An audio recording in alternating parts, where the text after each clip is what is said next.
Hi ನಮಸ್ತೆ ಆತ್ಮೀಯ ಎಲ್ಲ ಸ್ಪರ್ಧಾತ್ಮಕ ಆಕಾಂಕ್ಷಿಗಳಿಗೆ ಮತ್ತು ಟಿ ಇ ಟಿಯನ್ನು ನಾವು ಪಾಸ್ ಮಾಡಲೇಬೇಕು ಶಪಥಗೈದಿರುವಂಥ ಎಲ್ಲ ನನ್ನ ಸ್ಟೂಡೆಂಟ್ಗಳಿಗೆ ನನ್ನ ಶಿಕ್ಷಕ ಬಂಧುಗಳಿಗೆ ಶಿಕ್ಷಕ ಆಕಾಂಕ್ಷಿಗಳಿಗೆ ನಮಸ್ಕಾರ.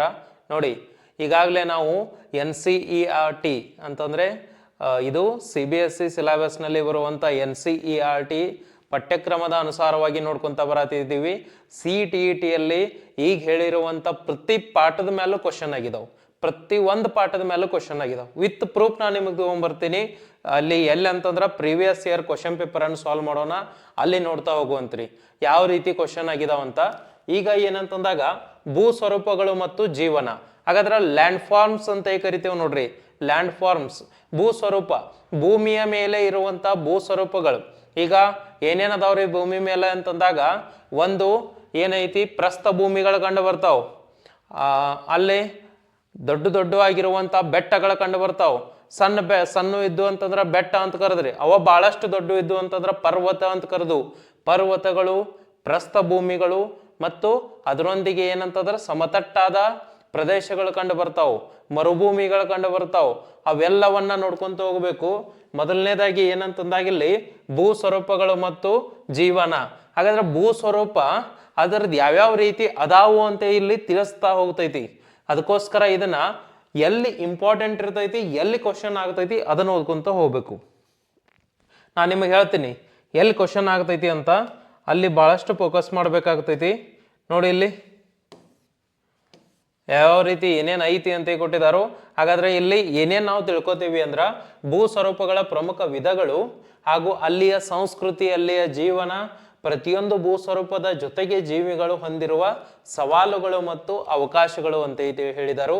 ಇದನ್ನ ಇಂಗ್ಲಿಷ್ನಾಗ ಏನ್ ಹೇಳ್ತಾರೆ ನೋಡ್ರಿ. What are the major types of land forms and their significance to life and culture. What are the challenges and opportunities of life associated with each landforms. ಈ ರೀತಿಯಾಗಿ ಇಲ್ಲಿ ಹೇಳ್ತಾ ಬರ್ತಾರೋ. ಇಲ್ಲಿ ಏನ್ ನಮ್ಗೆ ಇಂಪಾರ್ಟೆಂಟ್ ಐತಿ ಅದನ್ನ ನೋಡ್ಕೊಂತ ಬರ್ಬೇಕು ನಾವು. ಹಾಗಾದ್ರೆ ಇಲ್ಲಿ ಬಹಳಷ್ಟು ರೀತಿಯಾಗಿರುವಂತ ವೈವಿಧ್ಯಮಯವಾಗಿರುವಂತದ್ದು ಕಂಡು ಬರ್ತೈತಿ. ಇಲ್ಲಿ ನೋಡಿ, ಒಂದು ಪ್ರದೇಶದಿಂದ ಇನ್ನೊಂದು ಪ್ರದೇಶಕ್ಕೆ ಭಿನ್ನತೆ ಇರ್ತೈತಿ. ಒಂದ್ ಕಡೆ ಇದ್ದಂಗ ಒಂದ್ ಕಡೆ ಇರೋದಿಲ್ಲ. ಈಗ ನಿಮ್ ಊರಾಗಿದ್ದಂಗೆ ಇನ್ನೊಂದು ಊರಾಗಿಲ್ಲ, ಕರ್ನಾಟಕದಲ್ಲಿ ಇದ್ದಂಗೆ ಮಹಾರಾಷ್ಟ್ರದಲ್ಲಿ ಇಲ್ಲ. ಅಂತದ್ರಲ್ಲಿ ಅಖಂಡ ಭಾರತವನ್ನು ತೆಗೆದುಕೊಂಡಾಗ ಒಂದೊಂದು ಕಡೆ ಒಂದೊಂದ್ ತರ ಇರ್ತೈತಿ ಅಂತ ನೋಡ್ಬೇಕು ನಾವು. ಅದನ್ನ ಇಲ್ಲಿ ಕೊಟ್ಟಿದ್ದಾರೆ ನೋಡಿ. ನೀವು ಜಾರ್ಖಂಡ್ನ ಛೋಟಾ ನಾಗ್ಪುರ್ ಎಂದು ಕರೆಯಲ್ಪಡುವ ಪ್ರದೇಶದಿಂದ ರಸ್ತೆಯ ಮೂಲಕ ಪ್ರಯಾಣಿಸುತ್ತಿದ್ದೀರಿ ಎಂದು ಭಾವಿಸಿ ಉತ್ತರ ಪ್ರದೇಶದ ಪ್ರಯಾಗ್ರಾಜ್ ತಲುಪಿ ಉತ್ತರಾಖಂಡ ಅಲ್ಮೋರಾಗೆ ಹೋಗಿದ್ದೀರಿ. ನೀವು ದಾರಿಯಲ್ಲಿ ಭಿನ್ನ ಭೂಸ್ವರೂಪವನ್ನು ನೋಡ್ತೀರಿ. ನೋಡಿ, ಈಗ ಆಪಲ್ ಬೆಳೆಯನ್ನ ಬೆಳಿತಾರ. ಆಪಲ್ ಬೆಳೆ ನಾವು ಬೆಳಿತೇವ್ರಿ ಅಂತ ನಮ್ಮಲ್ಲಿ ಬೆಳೆಯಕ್ ಆಗೋದಿಲ್ಲ. ಈಗ ಕಿತ್ತಳೆ ಹಣ್ಣನ್ನ ನಾವು ಬೆಳಿತೇವಂತ ಬೆಳೆಯಕ್ ಆಗೋದಿಲ್ಲ. ಇಲ್ಲಿ ಏನಂತಂದಾಗ ಅಲ್ಲಿಯ ಭೂ ಸ್ವರೂಪಗಳು, ಅಲ್ಲಿಯ ಸಸ್ಯ ವರ್ಗ, ಅಲ್ಲಿಯ ಮಳೆ, ಅಲ್ಲಿಯ ವಾತಾವರಣ ಪ್ರಭಾವ ಬೀರ್ತೈತಿ. ಅವೆಲ್ಲವನ್ನ ತೆಗೆದುಕೊಂಡಾಗ ಇಲ್ಲಿ ಯಾವ ರೀತಿ ಐತಿ ಅನ್ನೋದನ್ನ ತಿಳ್ಕೊಬೇಕಾಗ್ತೈತಿ. ನೋಡಿ,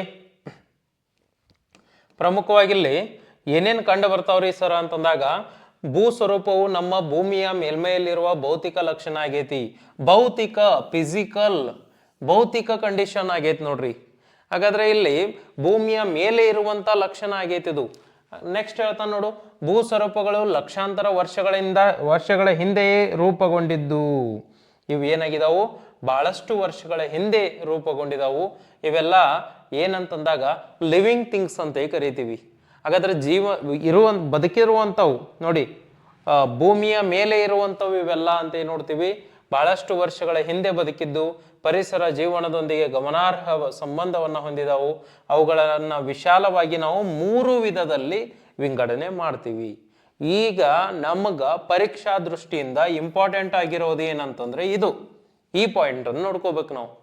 ಏನೇನ್ ಕಂಡು ಬರ್ತಾವ್ರಿ ಸರ್ ಅಂತಂದ್ರ, ಪರ್ವತಗಳು ಕಂಡು ಬರ್ತಾವ್, ಮೌಂಟೇನ್ಸ್ ಅಂತ ಕರಿತೀರಿ ನೋಡ್ರಿ ನೀವು. ಮೌಂಟೇನ್ಸ್ ಪ್ರಮುಖವಾಗಿ ಏನ್ ಕಂಡು ಬರ್ತಾವ ಅಂತಂದ್ರ ಪರ್ವತಗಳು ಕಂಡು ಬರ್ತಾವ್. ನಿಮಗೆ ಗೊತ್ತಾಗ್ತದೆ ಇದು ಫಿಸಿಕಲ್ ಫೀಚರ್ಸ್ ಅಂತ ಗೊತ್ತಾಯ್ತು. ಫಿಸಿಕಲ್ ಫೀಚರ್ಸ್ ಅಲ್ಲಿ ಏನ್ ಕಂಡು ಬರತ್ತಾವ, ಇಲ್ಲಿ ಮೌಂಟೇನ್ಸ್ ಗಳು ಕಂಡು ಬರತ್ತಾವ. ಸೆಕೆಂಡ್ ಒನ್ ಏನಂತಂದ್ರ ಪ್ರಸ್ಥಭೂಮಿ ಅನ್ನಕ್ಕೆ ಏನಂತಾರ್ರಿ, ಪ್ಲಾಟೋ, ದಕ್ಕನ್ ಪ್ಲಾಟೋ, ಪ್ಲೇಟೋ ಏನಂತಾರ ನೋಡ್ರಿ ನೀವು, ಆ ರೀತಿಯಾಗಿ ಕರೀತಾರೋ. ಇನ್ನ ಇನ್ನೊಂದು ಬಯಲು ಪ್ರದೇಶ. ಬಯಲು ಪ್ರದೇಶಕ್ಕೆ ಏನಂತ ಕರಿತೀವ್ರಿ ನಾವು? ಪ್ಲೇನ್ ಏರಿಯಾಗಳು ಅಂತ ಕರಿತೇವೆ ನೋಡ್ರಿ. ಪ್ಲೇನ್ ಏರಿಯಾ ಅಂತಂದ್ರೆ ಏನೂ ಇಲ್ಲ ಅಂತಂದಾಗ ಬಯಲು ಪ್ರದೇಶಗಳು. ಈಗ ಪರ್ವತಗಳನ್ನು ತೆಗೆದುಕೊಂಡಾಗ ಪ್ರಪಂಚದ ಅತ್ಯಂತ ಎತ್ತರವಾಗಿರುವಂತ ಪರ್ವತ, ಭಾರತದ ಎತ್ತರವಾಗಿರುವ ಪರ್ವತ, ಆಮೇಲೆ ದಕ್ಷಿಣ ಭಾರತದಲ್ಲಿ ಎತ್ತರವಾಗಿರುವ ಪರ್ವತಗಳನ್ನ ತೆಗೆದುಕೊಂಡಾಗ, ಪರ್ವತ ಅಂತಂದ್ರೆ ಏನು? ಆ ಪರ್ವತದಲ್ಲಿ ಇರುವಂತ ಪ್ರಾಣಿ ವರ್ಗ, ಸಸ್ಯ ವರ್ಗ, ಭೂಸ್ವರೂಪ. ಇನ್ನು ಪ್ರಸ್ಥಭೂಮಿ ಅಂತಂದ್ರೆ ಏನು? ಆ ಪ್ರಸ್ಥಭೂಮಿಯಲ್ಲಿರುವಂಥದ್ದು ಇನ್ನ ಬಯಲು ಪ್ರದೇಶ. ಈ ಮೂರು ಭಾಗವನ್ನು ಮಾಡ್ಕೊಂತ ಹೋಗ್ತೀವಿ ನಾವು. ಅಖಂಡ ಭಾರತವನ್ನ ತೆಗೆದುಕೊಂಡಾಗ ನೋಡಿ, ಸಂಪೂರ್ಣವಾಗಿ ಭಾರತವನ್ನ ತೆಗೆದುಕೊಂಡಾಗ ಈ ಮೂರು ಭಾಗಗಳು ಕಂಡು ಬರ್ತಾವ ನಮಗ. ಅದಕ್ಕೆ ನಾವು ಏನಂತ ಕರಿತೀವಿ ಅಂತಂದ್ರೆ ಪರ್ವತ, ಪ್ರಸ್ಥಭೂಮಿ, ಬಯಲು ಪ್ರದೇಶ. ಮುಖಜ ಭೂಮಿ, ಬಯಲು ಪ್ರದೇಶ, ಗಂಗಾ ನದಿ ಮುಖಜ ಭೂಮಿ, ಬಯಲು ಪ್ರದೇಶ. ಆ ರೀತಿ ಎಲ್ಲವನ್ನ ನೋಡ್ಕೊಂತ ಬರಬೇಕು. ಪ್ರತಿಯೊಂದಕ್ಕೂ ಯಾವ್ಯಾವ ರೀತಿ ಐತಿ ಅನ್ನೋದನ್ನ ನೋಡ್ಬೇಕು. ಅದನ್ನ ಅವ್ರು ಕೊಟ್ಟಿದ್ದಾರೆ ನೋಡಿ. ಇಲ್ಲಿ ಒಂದನೇದ್ದು ಮೌಂಟೇನ್ಸ್ಗಳನ್ನು ತೆಗೆದುಕೊಂಡಾಗ, ಕೇವಲ ಪರ್ವತವನ್ನು ಮಾತ್ರ ನಾವು ತೆಗೆದುಕೊಂಡಾಗ ಸರ ಇವು ಹೆಂಗಿರ್ತಾವ್ರಿ ಅಂತಂದ್ರ, ಇವು ಎತ್ತರವಾಗಿದ್ದು ಮತ್ತು ಕುಳ್ಳಗಿದ್ದು, ಎತ್ತರ ಕುಳ್ಳ ಈ ರೀತಿ ಏರು ಮತ್ತು ಇಳಿಜಾರನ್ನ ಹೊಂದಿರುವಂತವು ಪರ್ವತಗಳು ನೋಡಿ. ಸುತ್ತಮುತ್ತಲಿನ ಭೂಪ್ರದೇಶಕ್ಕಿಂತ ಹೆಚ್ಚು ಎತ್ತರದ ಭೂಪ್ರದೇಶವನ್ನ ಹೊಂದಿರುತ್ತವೆ. ಅವುಗಳನ್ನು ವಿಶಾಲವಾದ ಕಣಿವೆ, ಕಡಿದಾದ ಇಳಿಜಾರುಗಳು ಮತ್ತು ಕಿರಿದಾದ ಶಿಖರಗಳಿಂದ ಗುರುತಿಸಬಹುದು. ಶಿಖರ ಅಂತಂದ್ರೆ ಏನು? ಇದೆ ಈ ರೀತಿಯಾಗಿರುವಂತ ಶಿಖರಗಳು, ಆಮೇಲೆ ಇಳಿಜಾರು, ಕಣಿವೆಗಳು. ಇವು ಕಣಿವೆಗಳು. ಇಲ್ಲಿ ಇಳಿಜಾರ ಐತಿ, ಇಲ್ಲಿ ಶಿಖರ ಐತಿ.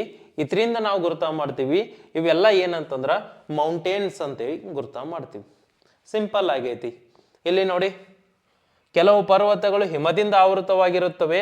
ಪ್ರತಿ ಬೇಸಿಗೆಯಲ್ಲಿ ಕಡಿಮೆ ಎತ್ತರದಲ್ಲಿರುವ ಹಿಮವು ಕರಗುತ್ತದೆ ಮತ್ತು ನದಿಗಳನ್ನ ಪೋಷಿಸುವ ನೀರಾಗಿ ಬದಲಾಗುತ್ತದೆ. ಇಲ್ಲಿ ಏನಾಗತೈತಿ ಅಂತ್ರಿ? ಇಲ್ಲಿ ನೋಡಿ ಏನಾಗ್ತೈತಿ, ಬೇಸಿಗೆ ಬಂತಂತಂದ್ರೆ ಏನಾಗ್ತೈತಿ, ಇದೇ ಪರ್ವತ ಏನಾಗ್ತಾವು, ಹೈಟ್ ಕಡಿಮೆ ಆಗ್ತಾವು. ಬೇಸಿಗೆ ಬಂದಾಗನ ಪರ್ವತದ ಹೈಟ್ ಯಾಕೆ ಕಡಿಮೆ ಆಯ್ತು ಅಂತಂದಾಗ ಅದು ಏನಾಗಿ ಪರಿಣಮಿಸ್ತೈತಿ ಅಂತಂದ್ರ, ಹಿಮ ಇರ್ತೈತಿ. ಇದೆಲ್ಲ ಹಿಮ ಇರ್ತೈತಿ, ಮಂಜುಗಡ್ಡೆ ಇರ್ತೈತಿ, ಐಸ್ ಇರ್ತೈತಿ. ಆ ಐಸ್ ಏನಾಗ್ತೈತಿ, ಕರಗ್ತೈತಿ. ಆ ಐಸ್ ಯಾವಾಗ ಕರಗ್ತೈತಿ ಅವಾಗ ಏನಾಗ್ತೈತಿ, ಅದು ಪರ್ವತ ಸಣ್ಣದಾದಂಗೆ ಕಾಣಿಸ್ತೈತಿ. ಅದನ್ನ ಅವ್ರು ಇಂಗ್ಲೀಷ್ನಾಗೂ ಅದನ್ನ ಕೊಡ್ತಾರೋ, ಕನ್ನಡನ್ಯಾಗೂ ಅದನ್ನ ಕೊಟ್ಟಿದ್ದಾರೆ ನೋಡಿ.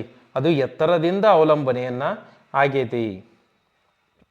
ಲೋವರ್ ಅಲ್ಟಿಟ್ಯೂಡ್ ಅಂತ ಕೊಟ್ಟಿದ್ದಾರೆ ಅದಕ್ಕೆ ಅವ್ರು, ಆಟ್ ದ ಲೋವರ್ ಅಲ್ಟಿಟ್ಯೂಡ್ ಅಂತೇಳಿ ಈ ರೀತಿಯಾಗಿ ಪರ್ವತಗಳು ಕಾಣ್ತಾವು. ಇಲ್ಲಿದೆ ನೋಡಿ, ಒಂದು ಪರ್ವತ ಇದ್ದಂಗೆ ಒಂದು ಪರ್ವತ ಇಲ್ಲ ನೋಡಿ. ಪರ್ವತ ಒಂದ್ ಎತ್ತರ ಐತಿ, ಒಂದ್ ಕಡಿಮೆ ಐತಿ. ಈ ರೀತಿಯಾಗಿ ಪರ್ವತಗಳು ಇರ್ತಾವಂತೆ ಕೊಟ್ಟಿದ್ದಾರೆ. ಇಲ್ಲಿ ನೋಡಿ, ಇದನ್ನೆಲ್ಲ ನೋಡ್ರಿ ತಿಳಿತೈತಿ ನಿಮಗೆ. ಹಿಮವು ಎಂದಿಗೂ ಕರಗುವುದಿಲ್ಲ, ಪರ್ವತವು ಶಾಶ್ವತವಾಗಿ ಹಿಮದಿಂದ ಆವೃತವಾಗಿರುತ್ತದೆ. ನೋಡಿ, ಎಲ್ಲಾ ಪ್ರದೇಶಗಳಲ್ಲಿ ಹಿಮ ಕರಗೋದಿಲ್ಲ. ಎಲ್ಲಿ ಹಿಮ ಕರಗತೈತಿ ಅಂತಂದ್ರ, ಎಲ್ಲಿ ಸೂರ್ಯನ ಬೆಳಕು ಜಾಸ್ತಿ ಬೀಳ್ತೈತಿ, ಎಲ್ಲಿ ಸೂರ್ಯನ ಕಿರಣಗಳು ಬೀಳ್ತಾವು, UV ಕಿರಣಗಳು, ಅಲ್ಟ್ರಾವೈಲೆಟ್ ಕಿರಣಗಳು, ಅತಿ ನೇರಳೆ ಕಿರಣಗಳು, ಸೂರ್ಯನಿಂದ ಬರುವಂತ ಬಿಸಿಯ ಕಿರಣಗಳು ಎಲ್ಲಿ ಬೀಳ್ತಾವು ಅಲ್ಲಿ ಹಿಮ ಜಾಸ್ತಿ ಕರಗತೈತಿ ನೋಡಿ. ಕಡಿಮೆ ಎತ್ತರವನ್ನ ಹೊಂದಿರುವಂತವಕ್ಕ ನಾವು ಬೆಟ್ಟ ಅಂತ ಕರಿತೀವಿ. ಪರ್ವತಕ್ಕೂ ಮತ್ತು ಬೆಟ್ಟಕ್ಕೂ ಇರುವಂತ ಡಿಫ್ರೆನ್ಸ್ ಏನು ಅಂತ ನೋಡ್ಬೇಕು ನಾವು. ನೋಡಿ, ಇಲ್ಲಿ ಕಡಿಮೆ ಎತ್ತರದ ಕಡಿದಾದ ಇಳಿಜಾರು, ಕಣಿವೆಗಳು, ಇಳಿಜಾರು, ವೃತ್ತಾಕಾರದ ಮೇಲ್ಭಾಗವನ್ನು ಹೊಂದಿರುವ ಇತರೆ ಎತ್ತರವಾದ ಪ್ರದೇಶಗಳನ್ನ ಬೆಟ್ಟಗಳು ಅಂತ ಕರಿತೀವಿ ನಾವು. ಏನಂತ ಕರಿತೀವಿ ಇಲ್ಲಿ? ಹಿಲ್ಸ್. ಇದಕ್ಕೆ ಏನಂತ ಕರಿತೀವ್ರಿ? ಹಿಲ್ಲಿ ಸ್ಟೇಷನ್ ಅಂತ ಕರಿತಿರ್ತೇವೆ ನೋಡಿ ನಾವು.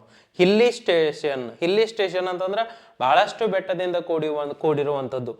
ಬಹಳಷ್ಟು ಹೈಟ್ ಇತ್ತು ಅಂತಂದ್ರ ನಾವು ಅದಕ್ಕೆ ಮೌಂಟೇನ್ ಅಂತ ಕರೆದು, ಲೋ ಹೈಟ್ ಇತ್ತು ಅಂತಂದ್ರ ಅದಕ್ಕೆ ಹಿಲ್ಸ್ ಅಂತ ಕರೆದು. ಹೈ ಹಿಲ್ ಅಂತ ಹಾಕೋತಿರ್ತಾರೆ ನೋಡ್ರಿ, ಆ ರೀತಿಯಾಗಿ. ಇಲ್ಲಿ ನೋಡಿ, ಮಳೆ ಅಂತ ಕೊಟ್ಟಿದ್ದಾನು. ವಾತಾವರಣದಿಂದ ಯಾವುದೇ ರೂಪದಲ್ಲಿ ನೆಲವನ್ನು ತಲುಪುವ ನೀರು, ಮಳೆ, ಹಿಮ ಮತ್ತು ಆಲೆಕಲ್ಲುಗಳನ್ನ ನಾವೇನಂತ ಕರಿತೀವಿ? ಮಳೆ ಅಂತ ಕರಿತೀವಿ. ಅವು ಆ ರೀತಿಯನ್ನ ಬರ್ತಾವ ಸಾಮಾನ್ಯವಾಗಿ. ಇನ್ನ ನೋಡಿ, ಇದರ ಬಗ್ಗೆ ಆಲೋಚಿಸಿ ಅಂತ ಐತಿ. ಇದನ್ನದು ಏನು ನೋಡ್ಕೊಂತ ಹೋಗ್ಬಾಡ್ರಿ, ಜಸ್ಟ್ ಓದ್ಕೊಂತ ಹೋಗ್ಬಿಡೋದು. ಇಲ್ಲಿ ನೋಡಿ, ಹಿಮಾವೃತ ಪ್ರದೇಶಗಳಲ್ಲಿ ವಾಸಬೇಕಿದ್ದೀರಿ, ಲಡಾಖ, ಕಾಶ್ಮೀರ ಅಲ್ಲಿ ತಂಪಾಗಿರುತ್ತದೆ ಆ ರೀತಿ ಕೊಟ್ಟಿದ್ದಾರೋ ಅದನ್ನೆಲ್ಲ ನೀವು ನೋಡ್ಕೊಳ್ಳಿ. ಇಲ್ಲಿ ನೋಡ್ರಿ ಪರ್ವತಗಳು ಇವು. ಈಗ ಮೌಂಟ್ ಎವರೆಸ್ಟ್ ಪರ್ವತ ಪ್ರಪಂಚದ ಅತ್ಯಂತ ಎತ್ತರವಾಗಿರುವಂಥ ಪರ್ವತ ಮೌಂಟ್ ಎವರೆಸ್ಟ್ 8848.86 ಮೀಟರ್. ಭಾರತದ ಪರ್ವತಗಳವರೆಗೂ ಎಲ್ಲದರ ಬಗ್ಗೆನೂ ಇಲ್ಲಿ ಕೊಟ್ಕೊಂತ ಬಂದಾರ. ಆನೈಮುಡಿ ಅಂತ ಕರಿತೀವಿ. ಆನೈಮುಡಿ ಅಂತಂದಾಗ ದಕ್ಷಿಣ ಭಾರತದಲ್ಲಿ ತೆಗೆದುಕೊಂಡಾಗಿದ್ದು ಆನೈಮುಡಿ ಅಂತ ಅನ್ನೋದು. ಅದನ್ನ ನೋಡ್ಕೋಬೇಕು ನೀವು. ಯಾಕಂತಂದ್ರೆ ಇಲ್ಲಿ ದಕ್ಷಿಣ ಭಾರತದಲ್ಲಿ ಅತಿ ಎತ್ತರವಾಗಿರುವಂತ ಪರ್ವತ ಕಾಂಚನಜುಂಗ ನೋಡ್ರಿ. ಮೌಂಟ್ ಗಾಡ್ವಿನ್ ಆಸ್ಟ್ವಿನ್ ಅಂತ ಕರಿತೇವೆ. ಭಾರತದ ಅತ್ಯಂತ ಎತ್ತರವಾಗಿರುವಂತ ಪರ್ವತ. ಇಲ್ಲಿ ಪ್ರಮುಖವಾಗಿ ಪರ್ವತವನ್ನು ಕೊಟ್ಟಿದ್ದಾರೋ ಇದನ್ನ ನೆನಪಿಟ್ಕೊಳ್ಳಿ. ಇಲ್ಲಿ ಏನೋ ಒಂದು ತಿಳಿಸ್ತಾ ಬರತಾರ ನೋಡ್ರಿ ಅವರು. ಈಗ ಇಲ್ಲಿ ಒಂದು ಮಾಹಿತಿಯನ್ನು ಕೊಡತಾನವ. ಒಂದೇ ಪರ್ವತವಾಗಿತ್ತಂದ್ರ ಪರ್ವತಗಳು ಅಂತ ಕರೆದ್ರಿ. ಬಹಳಷ್ಟು ಪರ್ವತಗಳು ಕೂಡಿತ್ತಂತಂದ್ರ ಪರ್ವತಗಳ ಶ್ರೇಣಿ ಅಂತ ಕರೀತಾರ. ಇಲ್ಲ ಐತ್ ನೋಡಿ, ಬಹಳಷ್ಟು ಪರ್ವತಗಳು ಇತ್ತಂತಂದ್ರ ಪರ್ವತಗಳ ಶ್ರೇಣಿ ಅಂತ ಕರೀತಾರ ನೋಡ್ರಿ. ಬಹಳಷ್ಟು ಪರ್ವತ ಇದ್ರೆ ಅದಕ್ಕ ಪರ್ವತ ಶ್ರೇಣಿ. ಏನ್ ಇಂಗ್ಲಿಷ್ನಾಗ ಕೊಟ್ಟಿದ್ದಾರೆ ಅದಕ್ಕ ಮೌಂಟೇನ್ ರೇಂಜಸ್ ಅಂತ. ಮೌಂಟೇನ್ ರೇಂಜ್ ಅಂತ ಕರಿತೀವಿ.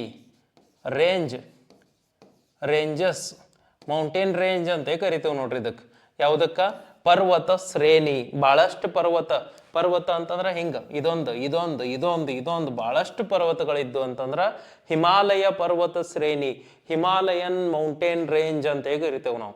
Himalayan mountain range. ಆ ರೀತಿ ಪರ್ವತ ಶ್ರೇಣಿಗಳ ಬಗ್ಗೆ ಮಾಹಿತಿಯನ್ನು ತಿಳ್ಕೊಬೇಕು. ಏನಿಲ್ಲ, ಒಂದ ಪರ್ವತ ಇತ್ತು ಮೌಂಟೇನ್ ಅಂತ ಕರೆದ್ರಿ. ಬಹಳಷ್ಟು ಪರ್ವತಗಳು ಕೂಡಿ ಆಗಿದಾವು ಮೌಂಟೇನ್ ರೇಂಜ್ ಅಂತ ಕರಿತೀವಿ. ರೇಂಜ್ ಇಲ್ಲಿ ಅದನ್ನ ಹೇಳಿದ ನಾವು. ಇಲ್ಲಿ ನೋಡಿ, ಇಲ್ಲಿ ಯಾವ್ಯಾವ ಪರ್ವತಗಳನ್ನು ಕೊಟ್ಟಿದ್ದೇವಿ ಅಂತ ಕೊಟ್ಟಿದ್ದಾರೋ ಜಸ್ಟ್ ನೋಡ್ಕೋಬೇಕು ಇದನ್ನ. ಇಲ್ಲಿ ನೋಡಿ, ವಿಶ್ವದ 6 ಪರ್ವತಗಳನ್ನ ಚಿತ್ರದಲ್ಲಿ ಕೊಟ್ಟಿದ್ದಾನು. ಅವುಗಳನ್ನು ಒಗ್ಗೂಡಿಸಿ ಹೆಚ್ಚಿನ ಎತ್ತರದಿಂದ ಕಡಿಮೆ ಎತ್ತರದವರೆಗೂ. ಹಾಗಾದ್ರೆ ಪ್ರಪಂಚದ ಅತ್ಯಂತ ಎತ್ತರವಾಗಿರುವಂತ ಪರ್ವತ ಅಂತಂದ್ರ ಮೌಂಟ್ ಎವರೆಸ್ಟ್.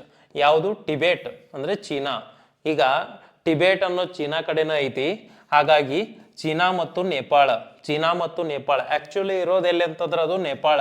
ಬಟ್ ಚೀನಾದವ್ರು ಆಕ್ರಮಣ ಮಾಡ್ಕೊಂಡಾರ ಅಂತೇಳಿ ಚೀನಾ ಮತ್ತು ನೇಪಾಳ ಎವರೆಸ್ಟ್ ಇದು ಏನಂತಂದಾಗ ವರ್ಲ್ಡ್ ಏನು ಹೈಯೆಸ್ಟ್, ಲಾರ್ಜೆಸ್ಟ್ ಅನ್ನೋದಕ್ಕಿಂತ ಹೈಟ್, ವರ್ಲ್ಡ್ ಹೈಯೆಸ್ಟ್ ಪೀಕ್ ಅಂದ್ರೆ ಹೈಯೆಸ್ಟ್ ಎತ್ತರವನ್ನ ಹೊಂದಿರುವಂಥದ್ದು, ಹೈಟ್ ಆಗಿರುವಂತ ಏನಂತಂದಾಗಿದ್ದು ಮೌಂಟೇನ್ ಅಂತಂದ್ರೆ ಇದು ನಾವು ಯಾವ್ದನ್ನ ಕರಿತೀವಿ ಅಂತಂದ್ರ ಮೌಂಟ್ ಎವರೆಸ್ಟ್ ಅಂತ ಕರಿತೀವಿ. ಇನ್ನ ಕಾಂಚನಜುಂಗ ನೇಪಾಳ ಮತ್ತು ಭಾರತದ ಸಿಕ್ಕಿಂ ರಾಜ್ಯಗಳ ನಡುವೆ ಐತಿ. ಹಿಮಾಲಯ ಶ್ರೇಣಿಯ 2 ಎತ್ತರದ ಶಿಖರಗಳಾಗಿದಾವು ಅಂತ ನೋಡ್ತೀವಿ. ಯಾಕಂತಂದ್ರೆ ಇದು ಎವರೆಸ್ಟ್ ಅನ್ನೋದನ್ನು ಹಿಮಾಲಯನ್ ಮೌಂಟೇನ್ ಒಳಗ ಬರ್ತೈತಿ. ಹಿಮಾಲಯನ್ ಅನ್ನೋದು ಕೇವಲ ಭಾರತಕ್ಕಷ್ಟ ಸಂಬಂಧ ಇಲ್ಲ, ಅದನ್ನ ತಿಳ್ಕೊಬೇಕು ನೀವು. ಅದು ಪರ್ವತಗಳು ಹಂಗ ಅವು ಏನಾಗಿದಾವ ಅಂತಂದ್ರ ನಿರ್ಮಾಣವಾಗ್ತಾ ಬಂದಿದಾವು. ಯಾಕಂತಂದ್ರ ಇವೆಲ್ಲ ನಿರ್ಮಾಣವಾಗೋದು ವಲ್ಕ್ಯಾನೋ ಅಂತಂದ್ರೆ ಏನು? ಜ್ವಾಲಾಮುಖಿಯ ಕಾರ್ಯಾಚರಣೆಯಿಂದ ಪರ್ವತಗಳು ನಿರ್ಮಾಣ ಆಗ್ತಾವು. ಅಂತಃಸರಣ ಶಿಲೆ, ಬಹಿಸರಣ ಶಿಲೆ ಅಂತ ಬರ್ತೈತಿ. ಅಲ್ಲಿ ಬಂದಾಗ ನೋಡೋಣ ಅದನ್ನ. ನೋಡಿ ಇಲ್ಲಿ ನೆಕ್ಸ್ಟ್ ಅಕನ್ಕಾಗುವಾ ದಕ್ಷಿಣ ಅಮೆರಿಕಾದಲ್ಲಿ ಆಂಡೀಸ್ ಅತಿ ಎತ್ತರದ ಶಿಖರವಾಗಿದೆ. ಆಂಡೀಸ್ ಅನ್ನುವಂಥದ್ದು ಆಂಡೀಸ್ ಪರ್ವತ ಅಂತ ಕರಿತೇವೆ ನೋಡ್ರಿ. ಆಂಡೀಸ್ ಪರ್ವತ ಮೌಂಟೇನ್ ಆಂಡೀಸ್ ಅನ್ನೋದು. ಇಲ್ಲಿ ಇದು ದೇಶಗಳನ್ನ ನೆನ್ಪಿಟ್ಕೋಬೇಕು ನೀವು. ಯಾವ ದೇಶ ಅಂತ? ಪೂರ್ವ ಆಫ್ರಿಕಾದ ಕಿಲಿಮಾಂಜಾರೋ, ಆಫ್ರಿಕಾದಲ್ಲಿ ಕಂಡು ಬರುವಂತ ಕಿಲಿಮಾಂಜಾರೋ ಅನ್ನುವಂಥವು. ಇವೆಲ್ಲ ಜ್ವಾಲಾಮುಖಿ ಕಾರ್ಯಾಚರಣೆ, ವಲ್ಕ್ಯಾನೋ ಕಾರ್ಯಾಚರಣೆಯಿಂದ ಆಗಿದ್ದು ಇವು. ಎರಪ್ಷನ್ ಅಂತ ಕರಿತೀವಿ ನೋಡ್ರಿ. ವಲ್ಕ್ಯಾನೋ ಎರಪ್ಷನ್ ದಿಂದ ಎಲ್ಲ ಇವು ನಿರ್ಮಾಣವಾಗ್ತಾವು. ಇನ್ನ ಪಶ್ಚಿಮ ಯುರೋಪಿನ ಬ್ಲಾಕ್ ಪರ್ವತ ಆಲ್ಪ್ಸ್ ಪರ್ವತ ಶ್ರೇಣಿ ಅತಿ ಎತ್ತರ ಪರ್ವತವಾಗಿದೆ. ಆನೈಮುಡಿ ನೋಡಿ ಕೇರಳದಲ್ಲಿ ಅನ್ನೈ ಶಿಖರ ಎಂದು ಕರೆಯಲ್ಪಡ್ತೇವೆ. ಇದು ಭಾರತದ ಅತಿ ಎತ್ತರವಾಗಿರುವಂತ ಶಿಖರ. ದಕ್ಷಿಣ ಭಾರತದ್ದಲ್ಲ, ದಕ್ಷಿಣ ಭಾರತದ ಎತ್ತರವಾಗಿರುವಂತ ಶಿಖರ ಆನೈಮುಡಿ ಶಿಖರ. ಈಗ ನಮಗೊಂದು ಪಾಯಿಂಟರ ಗೊತ್ತಾಯ್ತು. ಆನೈಮುಡಿ ಮೌಂಟೇನ್ ಅಂತಂದಾಗ ಇದು ಎಲ್ಲಿದಂತಂದ್ರೆ ಈಗ ದಕ್ಷಿಣ ಭಾರತ, ಸೌತ್ ಇಂಡಿಯಾದೊಳಗ ಅತ್ಯಂತ ದೊಡ್ಡದು. ಮತ್ತೇನು ಗೊತ್ತಾಯ್ತು ನಮಗ? ಇಲ್ಲಿ ಕಾಂಚನಜುಂಗ ಭಾರತದ್ದಂತೆ ಗೊತ್ತಾಯ್ತು. ಇನ್ನ ಮೌಂಟ್ ಎವರೆಸ್ಟ್ ಪ್ರಪಂಚದ್ದಂತೆ ಗೊತ್ತಾಯ್ತು. ಇಷ್ಟಿಷ್ಟ ಗೊತ್ತಾದ್ರೆ ಸಾಕು, ನಮಗೆ ಮಾಹಿತಿಗಳು ತಿಳ್ಕೊಂತ ಬಂದಷ್ಟು ಸಾಕು. ನೋಡಿ ಬಹಳಷ್ಟು ಮಾಹಿತಿಯನ್ನು ಕೊಟ್ಟಿರ್ತಾನು. ನಮಗ ಏನಂತೇಳಿ ತಿಳಿಯೋದಿಲ್ಲ. ಬೆಟರ್ ನಿಮಗೆ ಇದು ಅಂಡರ್ಸ್ಟ್ಯಾಂಡ್ ಭಾಳಷ್ಟು ವೇಗವಾಗಿ ಆಗ್ಬೇಕಂದ್ರ ನೀವು ಏನು ಮಾಡಿ, ಇಂಗ್ಲೀಷ್ NCERT ಇಂಗ್ಲೀಷ್ ಬುಕ್ ಸ್ಟಾಲ್ನಲ್ಲಿ ಲಭ್ಯ ಇರ್ತಾವೆ. ಆ ಇಂಗ್ಲೀಷ್ ಮೀಡಿಯಂ ಬುಕ್ ಅನ್ನು ತೆಗೆದುಕೊಳ್ಳಿ, ಈ ಕನ್ನಡ ಕ್ಲಾಸ್ ನೋಡ್ಕಾಸ ಅಲ್ಲೆಲ್ಲೆಲ್ಲಿ ಬರ್ಕೊಂತ ಹೋಗ್ರಿ, ಭಾಳಷ್ಟು ಬೆಟರ್ ಆಗ್ತೈತಿ. ಈಗ ಭಾಳಷ್ಟು ಜನ ಕೇಳತ್ತರಿ, ಸರ್ PDF ಲಿಂಕ್ ಕೊಡ್ರಿ ಅಂತ. ನೀವು 1000 ಲಿಂಕ್ ಸಿಕ್ಕರೂ ಓದೋದಿಲ್ಲ. ಅದು ನಿಮಗೋಸ್ಕರ ಅಲ್ಲಿ ಟೆಲಿಗ್ರಾಮ್ ಮತ್ತು ಯೂಟ್ಯೂಬ್ ಚಾನಲ್ ಇದ್ರಲ್ಲೇ ಹಾಕ್ತಾ ಇದ್ದೀನಿ, ಎಲ್ಲಿ ವಾಟ್ಸಪ್ ಮತ್ತು ಟೆಲಿಗ್ರಾಮ್ ಚಾನಲಲ್ಲಿ. ಆದರೂ ಬೆಟರ್ ಬೇಕಂತಂದ್ರೆ ನಿಮ್ಗೆ ಏನು ಮಾಡ್ಬೇಕಂದ್ರೆ ನೀವು ಬುಕ್ ಸ್ಟಾಲ್ಗೆ ಹೋಗಿ ಇಂಗ್ಲೀಷ್ ಮೀಡಿಯಂ ಬುಕ್ ತಗೊಳ್ಳಿ NCERT. ಈ ಕನ್ನಡ ನೋಡಿ ಮಾರ್ಕ್ ಮಾಡ್ತಾ ಹೋಗ್ರಿ, ಭಾಳಷ್ಟು ಬೆಟರ್ ಆಗ್ತೈತಿ. ಇಲ್ಲಿ ನೋಡಿ ಎಂಥ ಬುಕ್ ಅದಾವಂತಂದ್ರು ಒಬ್ರು ಹೇಳಿದಾಗ ಭಾಳಷ್ಟು ಅಂಡರ್ಸ್ಟ್ಯಾಂಡ್ ಆಗ್ತೈತಿ. ಇಲ್ಲಿ ನೋಡಿ, ಮೌಂಟೇನ್ ಅರಣ್ಯಗಳು. ಮೌಂಟೇನ್ ಅಂತಂದ್ರೆ ಏನು? ಪರ್ವತದ ಅರಣ್ಯಗಳು ಅಂತಂದಾಗ ಪರ್ವತ ಪ್ರದೇಶದಲ್ಲಿ ಬೆಳೆಯುವ ಒಂದು ರೀತಿ ಕಾಡುಗಳಿಗೆ ಪರ್ವತ ಅರಣ್ಯ ಅಂತ ಕರಿತೀವಿ. ಇನ್ನು ಪಾಚಿ ಅಂತಂದ್ರೆ ಏನಂತಂದ್ರ ಹೂಗಳು ಅಥವಾ ನಿಜವಾದ ಬೇರುಗಳಿಲ್ಲದ ಸಣ್ಣ ಹಸಿರು ಸಸ್ಯ, ಹಾಗಾಗಿ ಮತ್ತೆ ಅಂತಹ ಹೋಲಿಕೆಯಲ್ಲಿ ಹರಡುತ್ತದೆ ಅಂತ ಕೊಟ್ಟಿದ್ದಾನು. ಪಾಚಿ ಅಂತಂದ್ರೆ ನೀವು ನಿಮ್ಮ ಆಡು ಭಾಷೆಯಲ್ಲಿ ಜಿಡ್ಡು ಏನರ ಆಗಿತ್ತಂತಂದ್ರೆ ಅಲ್ಲಿ ಬೆಳೆದಿರ್ತೈತಿ ನೋಡ್ರಿ, ಹಸರು ಬೆಳೆದಿರ್ತೈತಿ, ಅದಕ್ಕೆ ನಾವು ಪಾಚಿ ಅಂತ ಕರಿತಾ ಇರ್ತೀವಿ. ಇನ್ನ ಇಲ್ಲಿ ನೋಡ್ಕೊಂತ ಬರ್ರಿ, ಹಿಮಾಲಯದ ಎತ್ತರದ ಮತ್ತು ತೀಕ್ಷ್ಣವಾದ ಶಿಖರಗಳನ್ನು ಹೊಂದಿರುವ ಪರ್ವತಗಳು ತುಲನಾತ್ಮಕವಾಗಿ ಯುವ ಮತ್ತು ಹೊಸ. ಇದೇನು ಕೊಡ್ಬೇಕಾಗಿತ್ತಂತಂದ್ರ ಇದು ಫೋಲ್ಡ್ ಮೌಂಟೇನ್ಸ್ ಅಂತ ಕರಿತೀವಿ ನಾವು. ಫೋಲ್ಡ್ ಅಂತಂದ್ರ ಮಡಿಕೆ, ಇವೆಲ್ಲವೂ ಕೂಡ ಫೋಲ್ಡ್ ಮೌಂಟೇನ್ಸ್ ಅದಾವು. ಇವು ಎಂಥ ಮಡಿಕೆ ಪರ್ವತಗಳು ಅಂತಂದ ನ್ಯೂಲಿ, ಹಾಗಾದ್ರೆ ಹೊಸ ಮಡಿಕೆ ಪರ್ವತಗಳು. ಇವು ಎಂಥ ಮಡಿಕೆ ಪರ್ವತ ಅಂತಂದ್ರ newly fold mountains. Himalayan mountain is a best example of newly fold mountains. Fold mountain ಅಂತಂದ್ರ ಮಡಿಕೆ ಪರ್ವತಗಳು, ಇವು ಹೊಸದಾಗಿ ಇರುವಂತ ಮಡಿಕೆ ಪರ್ವತ. ಇದಿಷ್ಟು ನೆನಪಿಡ್ಬೇಕು ನೀವು. ಇವು ಯಾವಂತಂದಾಗ ಫೋಲ್ಡ್ ಮೌಂಟೇನ್ಸ್. ಯಾರು ಕೇರು ಹೇಳ್ರಿ, ಫೋಲ್ಡ್ ಮೌಂಟೇನ್ಸ್ ಅಂತ ಹೇಳ್ರಿ. ಇವೆಲ್ಲವೂ ಹೊಸದಾಗಿ ನಿರ್ಮಾಣವಾಗಿರುವಂಥವು. ನೋಡ್ರಿ ಇಲ್ಲಿ, ಲಕ್ಷಾಂತರ ವರ್ಷಗಳ ಹಿಂದಿನವು ಅರಾವಳಿ ಶ್ರೇಣಿಯಂತಹ ಚಿಕ್ಕದಾದ ಹೆಚ್ಚು ದುಂಡಗಾದ ಪರ್ವತ ಬೆಟ್ಟ ಹೆಚ್ಚು ಎಲ್ಲ ಹಳೆವು ಅಂತೆ. ಅರಾವಳಿ ಅಂತ ಐತ್ಲ ಅದು ಹಳೇದು, ಅರಾವಳಿ ಪರ್ವತ ಹಳೇದು, ಅರಾವಳಿ ಮೌಂಟೇನ್ಸ್ ಏನಿದೆ ಅದೆಲ್ಲ ಹಳೇದು. ಆದ್ರೆ ಹಿಮಾಲಯನ್ ಮೌಂಟೇನ್ ಇದೆ ನೋಡಿ, ಅದು ತರುಣ ಮಡಿಕೆ ಪರ್ವತ ಹೊಸದಾಗಿರುವಂಥದ್ದು. ಇಲ್ಲಿ ನೋಡಿ, ಹಿಮಾಲಯದಂತ ವಿಶ್ವದ ಕೆಲವು ಪರ್ವತಗಳು ಇನ್ನೂ ಎತ್ತರದಲ್ಲಿ ಬೆಳೆಯುತ್ತಿವೆ ಎಂದು ಮಾತ್ರ ಇಲ್ಲಿ ಹೇಳೋಣ ಅಂತ ಹೇಳಿದನು. ಇದೆಲ್ಲ ಇರ್ಲಿ, ನಿಮ್ಗೆ ಏನ್ ಬೇಕು ಅದನ್ನ ಅಷ್ಟೇ ಹೇಳ್ಕೊಂತ ಬರತ್ತನ್ನ ಅದನ್ನ ತಿಳ್ಕೊಂಬಿಡ್ರಿ ನೀವು, ಜಸ್ಟ್ ಸಾಕು. ನೋಡಿ ಇಲ್ಲಿ ಪರ್ವತದ ಪರಿಸರವನ್ನು ಕೊಟ್ಟಿದ್ದಾನು. ಇಲ್ಲಿ ಇನ್ನೊಂದು ಇದನ್ನ ಕೊಟ್ಟಿದ್ದಾನೆ ನೋಡ್ರಿ, ಲಿಚೇನ್ ಅಂತ ಕೊಟ್ಟಿದ್ದಾರು. ಸಾಮಾನ್ಯವಾಗಿ ಬಂಡೆಗಳು, ಗೋಡೆಗಳು ಅಥವಾ ಮರಕ್ಕೆ ಅಂಟಿಕೊಳ್ಳುವ ಸಸ್ಯದಂತಹ ಜೀವಿಗಳು ಇವೇ. ಪಾಚಿಗಳು ಹೆಂಗಿದ್ದು ಅದ ತರದ್ದು ಇವು ಏನ್ ಮಾಡ್ತಾವು, ಬಂಡೆಗಳು ಗೋಡೆಗಳಲ್ಲಿ ಅಂಟಿಕೊಂಡಿರ್ತಾವು. ಇಲ್ಲಿ ನೋಡಿ, ಪರ್ವತ ಪರಿಸರ ಅಂತಂದ್ರ ಮೌಂಟೇನ್ ಎನ್ವಿರಾನ್ಮೆಂಟ್. ಮೌಂಟೇನ್ ಎನ್ವಿರಾನ್ಮೆಂಟ್ ಅಂತಂದ್ರ ಪರ್ವತದ ಸುತ್ತಲೂ ಏನೇನು ಐತಿ ಅಂತ. ಪರ್ವತಗಳ ಕಣಿವೆಯ ಇಳಿಜಾರುಗಳು ಸಾಮಾನ್ಯವಾಗಿ ಪರ್ವತ ಕಾಡು ಅಂತಂದ್ರೆ ಏನು? ಕಾಡು ಅಂತಂದ್ರ ಫಾರೆಸ್ಟ್, ಮೌಂಟೇನ್ ಫಾರೆಸ್ಟ್ ಅಂತ ಕರಿತೀವಿ. ನೋಡಿ, ಒಂದು ಬಗೆಯ ಅರಣ್ಯದಿಂದ ಆವೃತವಾಗಿರುತ್ತವೆ. ಇಲ್ಲಿ ಯಾವ್ಯಾವ ಮರ ಇರ್ತಾವ ನೋಡ್ರಿ, ಫೈನ್ ಮರ, ಫರ್ ಮರ, ಸ್ಪ್ರೂಸ್ ಮರ ಮತ್ತು ದೇವದಾರುಗಳಂತಹ ಕೋನಿಫರ್ ಮರಗಳು ಸಾಮಾನ್ಯವಾಗಿ ತುರುಚಲು ಹಿಂಗ ಚೂಪು ಆಗಿರುವಂತ ಕೋನಿಫರ್ ಮರಗಳು ಕಂಡು ಬರ್ತಾವು ಅಂತ ಕೊಟ್ಟಿದ್ದಾನು. ಈ ಕೋನಿಫರ್ ಮರಗಳು ತೆಳುವಾದ ಮೊನಚಾದ ಎಲೆಗಳೊಂದಿಗೆ ಎತ್ತರದ ಕೋನ್ ಆಕಾರದಲ್ಲಿ ಬೆಳೆಯುತ್ತವೆ. ಎಲ್ಲ ಇನ್ಫಾರ್ಮೇಶನ್ ಅವರ ಕೊಟ್ಟಿದ್ದಾರೆ. ಕೋನಿಫರ್ ಅಂದ್ರೆ ಏನಂತಂದ್ರ ಈ ರೀತಿ ಇರಬೇಕು, ಈ ರೀತಿ ಕೋಣದ ಆಕಾರದಲ್ಲಿ ಇರ್ತೈತಿ, ಚೂಪಾಗಿರ್ತೈತಿ, ಅವು ಕೋನಿಫರ್ ಅವೆಲ್ಲ ಕಂಡು ಬರ್ತಾವ. ನಮ್ಮಲ್ಲಿ ಕೋನಿಫಸ್ ಅಂತ ಇರ್ತಾರೆ ನೋಡ್ರಿ, ಅದು ಕೋನಿಫರ್. ಅದು ನೋಡಿ, ಹೆಚ್ಚಿನ ಎತ್ತರದಲ್ಲಿ ಮರಗಳು ಹುಲ್ಲು, ಪಾಚಿ, ಲಿಚೆನ್ಗಳಿಂದಾಗಿ ದಾರಿ ಮಾಡಿಕೊಳ್ಳುತ್ತವೆ ಅಂತ ಕೊಟ್ಟಿದ್ದಾನು. ಈ ರೀತಿಯಾಗಿರುವಂತ ಮರಗಳು ಇಲ್ಲಿ ಕಂಡು ಬರ್ತಾವ ಪರಿಸರವನ್ನು ತೆಗೆದುಕೊಂಡಾಗ. ಎಲ್ಲಿದು? ಪರ್ವತ. ನೀವು ಪರ್ವತವನ್ನ ಮೌಂಟೇನ್ಸ್ ಅನ್ನ ಅಧ್ಯಯನ ಮಾಡಿದಾಗ ಇದಿಷ್ಟು ಮಾಹಿತಿಯನ್ನು ಸಿಗ್ತೈತಿ. ಇಲ್ಲಿ ನೋಡಿ, ಭಾರತದಲ್ಲಿ ಕಾಳಿದಾಸ ಅನ್ನುವಂಥ ಶ್ರೇಷ್ಠ ಕವಿ ಏನ್ ಮಾಡ್ತಾನ ಅಂತಂದ್ರೆ ಇಲ್ಲಿ ಕುಮಾರ ಸಂಭವ ಎನ್ನುವುದರಲ್ಲಿ ಹಿಮಾಲಯದ ಪ್ರಾರ್ಥನೆಯೊಂದಿಗೆ ಅವನ ಕೃತಿಯನ್ನ ಆರಂಭ ಮಾಡ್ತಾನುವಂತೆ ಮಾಹಿತಿಯನ್ನು ಕೊಟ್ಟಿದ್ದಾನು. ಇಲ್ಲಿ ಅದ್ರ ಬಗ್ಗೆ ನನ್ನ ಹೇಳ್ಕೊಂತ ಬಂದಾರ. ಅಂದ್ರ ಹಿಂದಿನ ಕಾಲದಲ್ಲಿ ಏನಾಗಿತ್ತು ಅಂತಂದ್ರೆ ಇಲ್ಲಿ ಪ್ರಮುಖವಾಗಿ ಭಾರತದ ಸಾಗರಗಳು, ನದಿಗಳು, ಪರ್ವತಗಳ ಬಗ್ಗೆ ಮಾಹಿತಿಗಳು ಉಲ್ಲೇಖ ಆಗ್ತಾ ಹೋಗಿದವು. ಇನ್ನ ಇವು ಇಲ್ಲಿ ಜೀವ ವೈವಿಧ್ಯತೆ ಅಂತ ತೆಗೆದುಕೊಂಡಾಗ ಪ್ರಾಣಿಗಳು ಯಾವ್ಯಾವ ತರ ಪ್ರಾಣಿಗಳು ಅದಾವು ಅಂತ ಮಾಹಿತಿಯನ್ನು ಕೊಟ್ಟಿದ್ದಾನೆ ನೋಡಿ.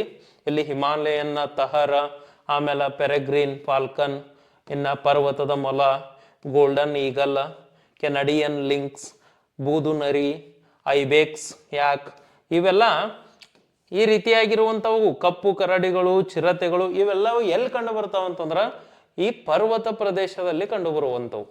ಎಲ್ಲಿ? ಪರ್ವತ ಪ್ರದೇಶ. ನೋಡಿ, ಆಳ ಕಣಿವೆಯ ಕಾಡುಗಳು, ಹರಿಯುವ ನದಿಗಳು, ಸರೋವರ, ಹುಲ್ಲುಗಾವಲು ಮತ್ತು ಪರ್ವತಗಳಲ್ಲಿ ಗುಹೆಗಳು ವೈವಿಧ್ಯಮಯ ಪ್ರಾಣಿಗಳ ಆವಾಸ ತಾಣಗಳಾಗಿದಾವು ಅಂತ ಕೊಟ್ಟಿದ್ದಾನು. ಯಾವ್ಯಾವ ಪ್ರಾಣಿಗಳು ಕಂಡು ಬರ್ತಾವ ಅಂತ ಈ ಸದ್ಯ ಏನ್ ಚಿತ್ರ ತೋರಿಸ್ನಿ, ನೀವೆಲ್ಲರೂ ಕೂಡ ನೋಡಿದ್ರಿ. ಈಗ ಅದೇ ಇಲ್ಲಿ ಕಂಡು ಬರ್ತೈತಿ ನೋಡಿ, ಯಾವ್ಯಾವ ಅದಾವ ಅಂತೇಳಿ ಪ್ರತಿಯೊಂದನ್ನು ಕೊಡ್ತಾ ಹೋಗಿದಾನು. ಇದನ್ನೆಲ್ಲ ಓದ್ಕೊಂಡ್ಬಿಟ್ರೆ ಸಾಕು. ಇಲ್ಲಿ ನೋಡಿ, ನೆಕ್ಸ್ಟ್ ಹೇಳ್ತಾರ ಅವರು ಗಂಗಾ ನದಿಯ ಬಗ್ಗೆ ಮಾಹಿತಿಯನ್ನು ಹೇಳಿದಾನು. ಇದನ್ನು ತಪ್ಪಿಸಬೇಡಿ ಅಂತ ಕೊಟ್ಟಿದ್ದಾರು. ಇಂಥವು ಯಾವತ್ತೂ ಬಿಡಬಾರ್ದು, ನಾವು ಇದನ್ನು ಓದಬೇಕು. ಗಂಗಾ ಎಂಬುದು ಮೂಲವಾಗಿ ಹಿಮದಲ್ಲಿ ಹುಟ್ಟುವ ಅತಿ ದೊಡ್ಡ ನದಿ. ನೋಡಿ, ಗಂಗಾ ನದಿ ಅಂತಂದಾಗ ಹಿಮದಲ್ಲಿ ಹುಟ್ಟುವಂತ ನದಿ. ಉತ್ತರಾಖಂಡ ಅಂತ ಏನ್ ನೋಡ್ತೀವಿ, ಯಾವುದು? ಉತ್ತರಾಖಂಡ ಇದರ ಮೂಲ ಹೆಸರು ಏನಾಗಿತ್ತು ಅಂತಂದ್ರ ಭಾಗೀರಥಿ ಆಗಿತ್ತು. ಇದು ಏನಾಗ್ತೈತಿ ಅಂತಂದ್ರ ಗಂಗೊಳ್ಳಿ ಎಂಬಲ್ಲಿ ಹುಟ್ಟತೈತಿ. ಎಲ್ಲಿ? ಉತ್ತರಾಖಂಡ ಪ್ರದೇಶದಲ್ಲಿ ಹುಟ್ಟತೈತಿ. ಆ ಹುಟ್ಟಿದಂತಹ ನದಿ ಭಾಗೀರಥಿಯಾಗಿ ಹರಿದು ಎಲ್ಲಿಗೆ ಬರ್ತೈತಿ ಅಂತಂದ್ರ ದೇವಪ್ರಯಾಗಕ್ಕೆ ಬರ್ತೈತಿ. ದೇವಪ್ರಯಾಗದಲ್ಲಿ ಇದಕ್ಕೆ ಏನಂತ ನಾಮಕರಣ, ಇದೊಂದು ದೇವಪ್ರಯಾಗದಲ್ಲಿ ಸಂಗಮ ಹೊಂದಿ ಗಂಗಾ ನದಿ ಆಗಿ ಹರಿಯಾಕ ಚಾಲು ಆಗ್ತೈತಿ. ಏನಾಗಿ? ಗಂಗಾ ನದಿ ಹರಿಯಲು ಪ್ರಾರಂಭ ಮಾಡ್ತೈತಿ. ಪಶ್ಚಿಮ ಬಂಗಾಳದ ಮೂಲಕ ಇದು ಬಂಗಾಳ ಕೊಲ್ಲಿಯನ್ನ ಸೇರ್ತೈತಿ. ಅದರದ ಮಾಹಿತಿಯನ್ನು ಕೊಟ್ಟಿದ್ದಾನೆ. ಗಂಗಾ ಎಂಬ ಪದವನ್ನು ಬಳಸಲಾಗುತ್ತದೆ ಇಂಗ್ಲಿಷ್ನಲ್ಲಿ. ಸುಮಾರು 2500 ಕಿಲೋಮೀಟರ್ ಉದ್ದವಿರುವ ಈ ನದಿಯು ಹಲವಾರು ಉಪನದಿಗಳನ್ನ ಹೊಂದಿದೆ. ಅಂದ್ರ ಇತರೆ ನದಿಗಳು ಬಂದು ಸೇರ್ತಾವು, ಅದಕ್ಕೆ ಉಪನದಿ ಅಂತ ಕರಿತೇವೆ. ಅವುಗಳಲ್ಲಿ ಕೆಲವು ಯಮುನಾ, ನೋಡಿ ಘಾಗ್ರಾ ಯಮುನಾಗಳಂತೆ ಇವು ಸಹ ಹಿಮಾಲಯದಲ್ಲಿ ಹುಟ್ಟುತ್ತಾವು. ಸೋನ್ ಅಥವಾ ಸೋನೆ ನದಿ ಅಂತ ನದಿಗಳು ಗಂಗಾ ಬಯಲಿನ ದಕ್ಷಿಣಕ್ಕಿರುವ ವಿಂಧ್ಯ ಪರ್ವತಗಳಲ್ಲಿ ಹುಟ್ಟುತ್ತವೆ. ಅದಕ್ಕೆ ನಾವು ಸಿಂಧು, ಗಂಗಾ, ಬ್ರಹ್ಮಪುತ್ರ ಅಂತ ಕರಿತೀವಿ. ಇಲ್ಲಿ ಗಗ್ಗರ್ ಅಂತಂದ್ರೆ ಏನಂತ ನೋಡ್ಕೋಬೇಕು ನೀವು. ಗಗ್ಗರ್ ನದಿ ಅಂತಂದ್ರ ಸರಸ್ವತಿ ನದಿಯ ಹಳೆಯ ಹೆಸರು. ಸರಸ್ವತಿ. ಈ ಸರಸ್ವತಿ ನದಿಗೆ ಏನಂತ ಹೆಸರಿತ್ತಂದ್ರ ಗುಪ್ತಗಾಮಿನಿ ಅಂತ ಹೆಸರಿತ್ತು. ಹಾಗಾದ್ರೆ ಈ ಘಗ್ಗರ್ ನದಿ ಅಥವಾ ಸರಸ್ವತಿ ನದಿ ಈಗ ಬತ್ತಿ ಹೋಗಿದೆ, ಅದಿಲ್ಲ. ಆ ನದಿ ಈಗ ಇಲ್ಲ ಅಂತ ನೋಡ್ಕೋಬೇಕು ನೀವು. ಇಲ್ಲಿ ಗಂಗಾ ನದಿಯ ಬಗ್ಗೆ ಮಾಹಿತಿಯನ್ನು ಕೊಟ್ಟಿದ್ದಾರೆ ನೋಡಿ. ಇಲ್ಲಿ ಪರ್ವತಗಳಲ್ಲಿನ ಜೀವನ.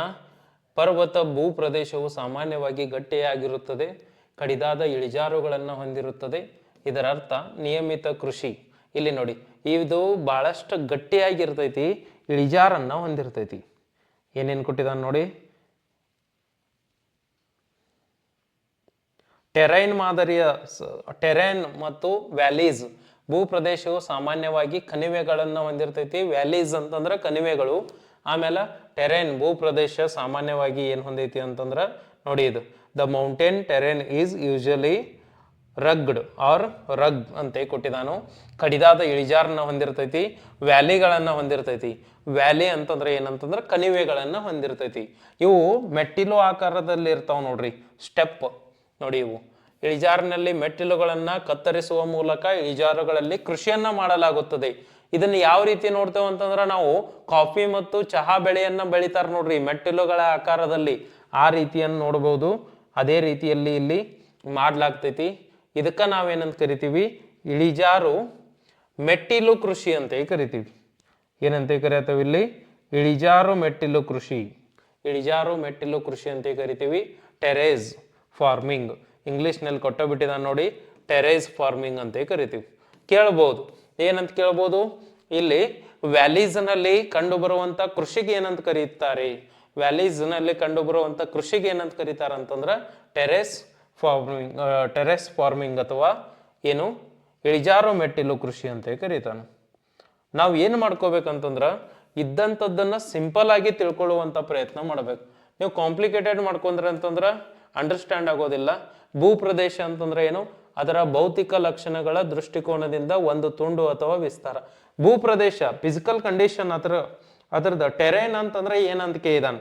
ಟೆರೇನ್ ಅಂತಂದ್ರೆ ಏನಂತಂದ್ರ ಫೀಸ್ ಆರ್ ಸ್ಟ್ರಕ್ಚರ್ ಆಫ್, ನೋಡಿ ಫೀಸ್ ಅಂತಂದ್ರೆ ಒಂದು ತುಂಡು, ಆರ್ ಸ್ಟ್ರೆಚ್ ಆಫ್ ಲ್ಯಾಂಡ್, ಒಂದು ತುಂಡು ಆಗಿರ್ಬೋದು, ಇಲ್ಲ ಒಂದು ಭೂಮಿಯ ಒಂದು ಭಾಗ ಆಗಿರ್ಬೋದು, ಅಲ್ಲಿ ಇರುವಂತದಕ್ಕ ನಾವು ಭೂಪ್ರದೇಶ ಅಂತ ಕರಿತೀವಿ. ಅಷ್ಟು ಸಿಂಪಲ್ ಆಗಿ ತಿಳ್ಕೊಂಡ್ಬಿಡ್ಬೇಕು ಅದನ್ನ. ಇಲ್ಲಿ ನೋಡಿ, ಇಲ್ಲಿ ಕೃಷಿಯ ಜೊತೆಗೆ ಮತ್ತೇನ್ ಮಾಡ್ತಾರ್ರಿ ಅಂತಂದ್ರ ಪಶುಪಾಲನೆಯನ್ನು ಕೂಡ ಮಾಡ್ತಾರ. ಪಶುಪಾಲನೆ ಅಂತಂದ್ರೆ ಏನು, ಕೃಷಿಯ ಒಂದಿಗೆ ಈ ಹೈನುಗಾರಿಕೆಯನ್ನು ಮಾಡೋದು, ಕೋಳಿ ಸಾಕಾಣಿಕೆ ಮಾಡೋದು, ಕುರಿ ಸಾಕಾಣಿಕೆ ಮಾಡೋದು, ಇದಕ್ಕೆ ನಾವು ಪಶುಪಾಲನೆ ಅಂತ ಕರಿತೀವಿ. ಇಲ್ಲಿ ನೋಡಿ, ಪರ್ವತಗಳಲ್ಲಿ ವಾಸಿಸುವ ಜನರಿಗೆ ಪ್ರವಾಸೋದ್ಯಮ ಆಧಾರ. ಇವರ ಆಧಾರನ ಏನಂತಂದ್ರ ನೋಡಿ, ಪ್ರವಾಸೋದ್ಯಮನ ಇವರ ಆಧಾರ. ವಿಸಿಟರ್ಗಳು ಇಲ್ಲಿ ಬಂದು ವಿಸಿಟ್ ಮಾಡಿದಾಗ ಇವ್ರಿಗೆ ಏನಾಗ್ತೈತಿ, ಇನ್ಕಮ್ ಆಗ್ತೈತಿ. ಹಾಗಾದ್ರೆ ಇವರ ಸೋರ್ಸ್ ಏನಂತಂದಾಗ ಇಲ್ಲಿ ಟೂರಿಸಂ. ಪ್ರವಾಸೋದ್ಯಮ ಅಂತಂದ್ರೆ ಏನು, ಟೂರಿಸಮ್ ಅನ್ನ ಇವ್ರದ್ದೇನು ಮೇನ್ ಸೋರ್ಸ್, ಇನ್ಕಮ್ ಸೋರ್ಸ್ ಯಾವ್ದಂತಂದ್ರೆ ಟೂರಿಸಂ ಆಗಿರ್ತೈತಿ. ಇಲ್ಲಿ ಬಹಳಷ್ಟು ಏನಾಗಿದಾವ ಅಂತಂದ್ರೆ ಪರ್ವತ ಗಾಳಿ ರಮಣೀಯ ಸೌಂದರ್ಯ ಕಂಡು ಬರ್ತೈತಿ. ಅದಕ್ಕೋಸ್ಕರ ಬಹಳಷ್ಟು ಜನ ಟೂರಿಸ್ಟ್ಗಳು ಬರ್ತಾರೆ, ಇಲ್ಲಿ ವಿಸಿಟ್ ಮಾಡ್ತಾರ. ಇಲ್ಲಿ ಪರ್ವತದ ಇಲ್ಲಿ ಏನೇನ್ ಆಗ್ತೈತಿ ಅಂತಂದ್ರ ಪರ್ವತಾರೋಹಣ ಮಾಡ್ತಾರ ನೋಡ್ರಿ, ರಾಕ್ ಕ್ಲೈಂಬಿಂಗ್ ಅಂತ ಕರಿತೀವಿ. ಪರ್ವತಾರೋಹಣವನ್ನ ಮಾಡ್ತಾರೋ, ಇಳಿಜಾರಿನಲ್ಲಿ ಪ್ಯಾರಾಚೂಟ್ಗೆ ಏನು ಇದನ್ನ ಕಟ್ಕೊಂಡು ಅದನ್ನ ಹಾರೋದನ್ನ ಇಲ್ಲಿ ಕೊಟ್ಟಿದ ನೋಡು, ಪ್ಯಾರಾ ಗ್ಲೈಡಿಂಗ್ ಅನ್ನ ಮಾಡ್ತಾರೋ. ಈ ರೀತಿ ಸಾಹಸ ಕ್ರೀಡೆ ಅಂತ ಕರಿತೀವಿ. ಕೆಲಕ್ಕೂ ಸಾಹಸ ಕ್ರೀಡೆಗಳನ್ನ ಬಹಳಷ್ಟು ಇಲ್ಲಿ ಆಚರಣೆ ಮಾಡ್ತಾರೋ. ಅದರಿಂದ ಏನಾಗೈತೆ ಅಂತಂದ್ರೆ ಇಲ್ಲಿ ಬಹಳಷ್ಟು ವಿಸಿಟರ್ಗಳು ಬಂದು ವಿಸಿಟ್ ಮಾಡ್ತಾರೋ, ಟೂರಿಸ್ಟ್ಗಳು ಬಂದಿದ್ದರಿಂದ ಟೂರಿಸಂ ಬಹಳಷ್ಟು ಬೆಳೆದೈತಿ ಇಲ್ಲಿ ಅಂತ ಕೊಟ್ಟಿದ್ದಾನೆ. ಈ ರೀತಿ ಪರಿಸರವು ಕೂಡ ಇವ್ರಿಗೆ ಏನಾಗೈತಿ ಅಂತಂದ್ರ ಸಪೋರ್ಟ್ ಆಗೈತಿ. ನೇಚರ್ ಅನ್ನು ಇವ್ರಿಗೆ ಸಪೋರ್ಟ್ ಮಾಡತೈತಿ. ಇಲ್ಲಿ ನೋಡಿ, ಕಣಿವೆ ಅಂತಂದ್ರೆ ಏನಂತಂದ್ರ ಬೆಟ್ಟಗಳು ಅಥವಾ ಪರ್ವತಗಳ ನಡುವಿನ ತಗ್ಗು ಪ್ರದೇಶ. ಕಣಿವೆ ತಿಳ್ಕೊಂಡ್ಬಿಡ್ಬೇಕು ನೀವು, ಕಣಿವೆ ಅಂದ್ರೆ ಏನು ಮತ್ತ ಕನ್ಫ್ಯೂಸ್ ಆಗುವಂಗಿಲ್ಲ. ವ್ಯಾಲಿ ಅಂತಂದ್ರೆ ಏನಂತಂದ್ರ ಇಲ್ಲಿ ನೋಡಿ, ಇಲ್ಲೊಂದು ಬೆಟ್ಟ ಐತಿ, ಏನು ಇಲ್ಲೊಂದು ಹಿಲ್ ಐತಿ ಮತ್ತು ಇಲ್ಲೊಂದು ಹಿಲ್ ಐತಿ. ಹಾಗಾದ್ರೆ ಇಲ್ಲೊಂದು ಹಿಲ್ಲು ಮತ್ತು ಇಲ್ಲೊಂದು ಹಿಲ್ ಮಧ್ಯದಲ್ಲಿ ಏನ್ ಕಂಡು ಬರ್ತೈತಿ, ಇದಕ್ಕ ನಾವೇನಂತ ಕರಿತೀವಿ, ವ್ಯಾಲಿ ಅಂತ ಕರಿತೀವಿ, ವ್ಯಾಲೀಸ್. ಹಾಗಾದ್ರೆ ಅಲ್ಲೊಂದು ಬೆಟ್ಟ ಅಲ್ಲೊಂದು ಬೆಟ್ಟ, ಅವೆರಡರ ನಡುವೆ ಕಂಡು ಬರೋದಕ್ಕ ನಾವೇನಂತ ಕರಿತೀವಿ, ವ್ಯಾಲೀಸ್ ಅಂತ ಕಂಡು ಬರ್ತೈತಿ. ನೋಡಿ ಏನಂತ ಕರಿತೀವಿ ಅವಕ್ಕ, ವ್ಯಾಲಿಗಳು, ಬೆಟ್ಟಗಳು ಅಂತ, ಏನು ಕಣಿವೆಗಳು ಅಂತ ಕರಿತೀವಿ. ಸಿಂಪಲ್ ಆಗಿ ತಿಳ್ಕೊಂಡ್ಬಿಡ್ರಿ. ಇಲ್ಲೊಂದು ಗುಡ್ಡ ಐತಿ, ಆಮೇಲೆ ಹಿಂಗ್ ಇಳಿತದ, ಇಲ್ಲೊಂದು ಇಳಿತು, ಇವೆರಡಕ್ಕರ ಮಿಡಲ್ ಕಂಡು ಬರೋದು.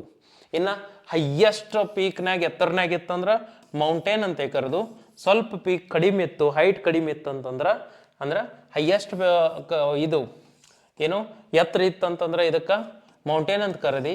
ಕಡಿಮೆ ಎತ್ತರ ಇತ್ತಂತಂದ್ರ ಏನಂತ ಕರಿತೀರಿ, ಇದಕ್ಕ ಹಿಲ್ ಅಂತ ಕರಿತೀರಿ, ಬೆಟ್ಟ ಅಂತ ಕರಿತೀರಿ. ನೋಡಿಲ್ಲಿ,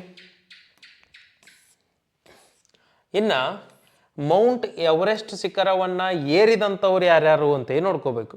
ಮೌಂಟ್ ಎವರೆಸ್ಟ್ ಶಿಖರವನ್ನ ಏರಿದಂತ ಮೊಟ್ಟ ಮೊದಲ ಭಾರತೀಯ ಮಹಿಳೆ ಅಂತಂದ್ರ Bachendri Pal, first Indian woman. Mount Everest ಅನ್ನ ಏರಿದಂತ ಫಸ್ಟ್ ಇಂಡಿಯನ್ ವುಮನ್ ಅಂತಂದ್ರ ಬಚೇಂದ್ರಿ ಪಾಲು. ಮೌಂಟ್ ಎವರೆಸ್ಟ್ ಅನ್ನ ಏರಿದಂತ ಮೊಟ್ಟ ಮೊದಲ ವ್ಯಕ್ತಿಗಳು ಅಂತಂದಾಗ ನೋಡಿ, ಎಡ್ಮಂಡ್ ಹಿಲರಿ, ನ್ಯೂಜಿಲೆಂಡಿನ ಎಡ್ಮಂಡ್ ಹಿಲರಿ. ಇನ್ನ ನೇಪಾಳದ ತೇನ್ಸಿಂಗ್ ನುರ್ಗೆ, ಇವರು 1953 ನಲ್ಲಿ ಏನ್ ಮಾಡ್ತಾರಂತಂದ್ರ ತೇನ್ಸಿಂಗ್ ನುರ್ಗೆ ಮತ್ತು ಇನ್ನೊಬ್ರು ಯಾರಂತಂದ್ರ ಎಡ್ಮಂಡ್ ಹಿಲರಿ, ಇವರಿಬ್ರು ಕೂಡ ಏನ್ ಮಾಡ್ತಾರೋ ಇದನ್ನ ಪರ್ವತ ಯಾವುದು ಹಿಮಾಲಯನ್ ಮೌಂಟ್ ಎವರೆಸ್ಟ್, ಹಿಮಾಲಯನ್ ಅಲ್ಲ, ಮೌಂಟ್ ಎವರೆಸ್ಟ್ ಅನ್ನು ಏರಿದಂಥವ್ರು. ಇನ್ನ ಇಲ್ಲಿ ನೋಡಿ, ಬಚೇಂದ್ರಿ ಪಾಲ್ ಅನ್ನುವಂಥವ್ರು ಯಾವಾಗ 1984 ಏನು ಮಾಡ್ತಾರಂತಂದ್ರ ಇದನ್ನ ಏರ್ತಾರೋ ನೋಡಿ ಇಲ್ಲಿ. ಅದೇ ವರ್ಷ ಅವರಿಗೆ ಪದ್ಮಶ್ರೀ ಬಂತು. ಇನ್ನ 2019 ಪದ್ಮ ಭೂಷಣ ಪ್ರಶಸ್ತಿಯನ್ನ ಪಡೆದ್ರು. ಅರುಣಿಮಾ ಸಿನ್ಹಾ ಅಂತ ಬಂದಾಗ ಇವ್ರು ನೋಡ್ರಿ ಮೌಂಟ್ ಎವರೆಸ್ಟ್ ಶಿಖರವನ್ನ ಏರಿರುವಂತ ಫಸ್ಟ್ ಹ್ಯಾಂಡಿಕ್ಯಾಪ್ಟ್ ನೋಡಿ. ಇವರು ತಮ್ಮ ಕಾಲನ್ನ ಕಳ್ಕೊತಾರೋ. ಇವರು ಒಂದು ಅಪಘಾತದಲ್ಲಿ ತಮ್ಮ ಕಾಲನ್ನ 31st ಏಜ್ನಲ್ಲಿ 31ನೇ ವರ್ಷ ಕಳ್ಕೊಂಡಿರ್ತಾರೋ. ಆ ಬಚೇಂದ್ರಿ ಪಾಲ್ ಏರಿದ್ದನ್ನ ಇನ್ಸ್ಪೈರ್ ಆಗಿ ತಗೊಂಡ್ ಕಾಸು ಇವ್ರು ಏನ್ ಮಾಡ್ತಾರ ಅಂತಂದ್ರ ಮೌಂಟ್ ಎವರೆಸ್ಟ್ ಶಿಖರವನ್ನ ಏರ್ತಾರೋ. ಆ ಮೌಂಟ್ ಎವರೆಸ್ಟ್ ಶಿಖರವನ್ನ ಏರಿರುವಂತ ಮೊಟ್ಟ ಮೊದಲ ಯಾರು ಅಂತಂದಾಗ ಹ್ಯಾಂಡಿಕ್ಯಾಪ್ಟ್ ವುಮನ್ ಯಾರು ಅಂತಂದ್ರೆ ಇಲ್ಲಿ ಅರುಣಿಮಾ ಸಿನ್ಹಾ. ಇದನ್ನ ನೀವು ನೆನಪಿಟ್ಕೋಬೇಕು. ಇದಿಷ್ಟು ಓದ್ಕೊಂಡ್ರೆ ಸಾಕು. ಮೌಂಟ್ ಎವರೆಸ್ಟ್ ಯಾರು? ಮೊದಲು ನ್ಯೂಜಿಲ್ಯಾಂಡಿನ ಎಡ್ಮಂಡ್ ಹಿಲ್ರಿ, ಆಮೇಲೆ ನೇಪಾಳದ ತೆನ್ಸಿಂಗ್ ನೂರ್ಗೆ. ಭಾರತ ತೆಗೆದುಕೊಂಡಾಗ ಯಾರು?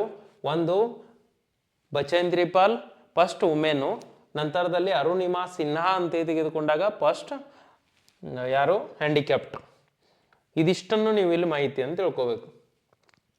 ಇನ್ನ ಭೂಕುಸಿತಗಳು, ಪ್ರವಾಹ, ಹಿಮಪಾತ, ಮೇಘ ಸ್ಫೋಟ ಎಲ್ಲ ಕೊಟ್ಟಿದ್ದಾನೆ. ಭೂಕುಸಿತ ಅಂತಂದ್ರೆ ಏನು? ಪ್ರವಾಹ ಅಂತ ತೆಗೆದುಕೊಂಡಾಗ ಇಲ್ಲಿ ನೋಡಿ ಡಿಸಾಸ್ಟರ್ ಅಂತ ಕರಿತೀವಿ. ನ್ಯಾಚುರಲ್ ಡಿಸಾಸ್ಟರ್ಗಳು ಹಾಕಿರ್ತಾವು, ಪ್ರವಾಹಗಳು ಹಾಕಿರ್ತಾವು. ದಿಢೀರ್ ಪ್ರವಾಹ ಅಂತಂದ್ರ ಕೇಳುದ್ಲೆ ಒಮ್ಮೆಲೆ ಬರುವಂಥದ್ದು ನೋಡಿ. ಅದ್ರ ಬಗ್ಗೆ ಏನ್ ಹೇಳಿದಾರ ಅಂತ ಹೇಳ್ತಾನ ನಿಮಗ ನೋಡಿ. ಫ್ಲಾಶ್ ಫ್ಲಡ್ ಅಂತಂದ್ರ ಪ್ರವಾಹ. ಫ್ಲಡ್ ಈಗ ಫ್ಲಡ್ ಆಗಿರ್ತೈತಿ ನೋಡ್ರಿ. ಹಠಾತ್ ಸ್ಥಳೀಯ ಪ್ರವಾಹ, ಆಗಾಗ್ಗೆ ಮೇಘ ಮೋಡಗಳಿಂದ ಸ್ಫೋಟಗೊಳ್ಳುವುದು. ಇನ್ನು ನೆಕ್ಸ್ಟ್ ಭೂಕುಸಿತ, ಅರ್ಥಕ್ವಿಕ್ ಅಂತಂದ್ರ ಮಣ್ಣು ತನ್ನ ಸತ್ವವನ್ನ ಕಳೆದುಕೊಂಡು ಭೂಕುಸಿತ ಆಗ್ತೈತಿ. ಇದಕ್ಕೆ ಮುಖ್ಯ ಕಾರಣ ಏನಂತಂದ್ರ ಡಿಫಾರೆಸ್ಟೈಸೇಷನ್, ಫಾರೆಸ್ಟ್ಗಳೇ ಇಲ್ಲ. ನೆಕ್ಸ್ಟ್ ಹಿಮಪಾತ ಅಂತಂದ್ರ ಹಿಮಗಳೆಲ್ಲ ಬಿದ್ದ ಕಾಸ. ಈಗ ಅತಿ ಮೋಡಗಳೇ ಇಲ್ಲ, ಅತಿ ಜಾಸ್ತಿ ಬಿಸಿಲದಿಂದನೂ ಹಿಮಪಾತ ಆಗ್ತೈತಿ. ಇನ್ನೊಂದು ಏನಂತಂದ್ರ ನಾವು ಮಾಡುವಂತ ಮಾಲಿನ್ಯಗಳಿಂದ.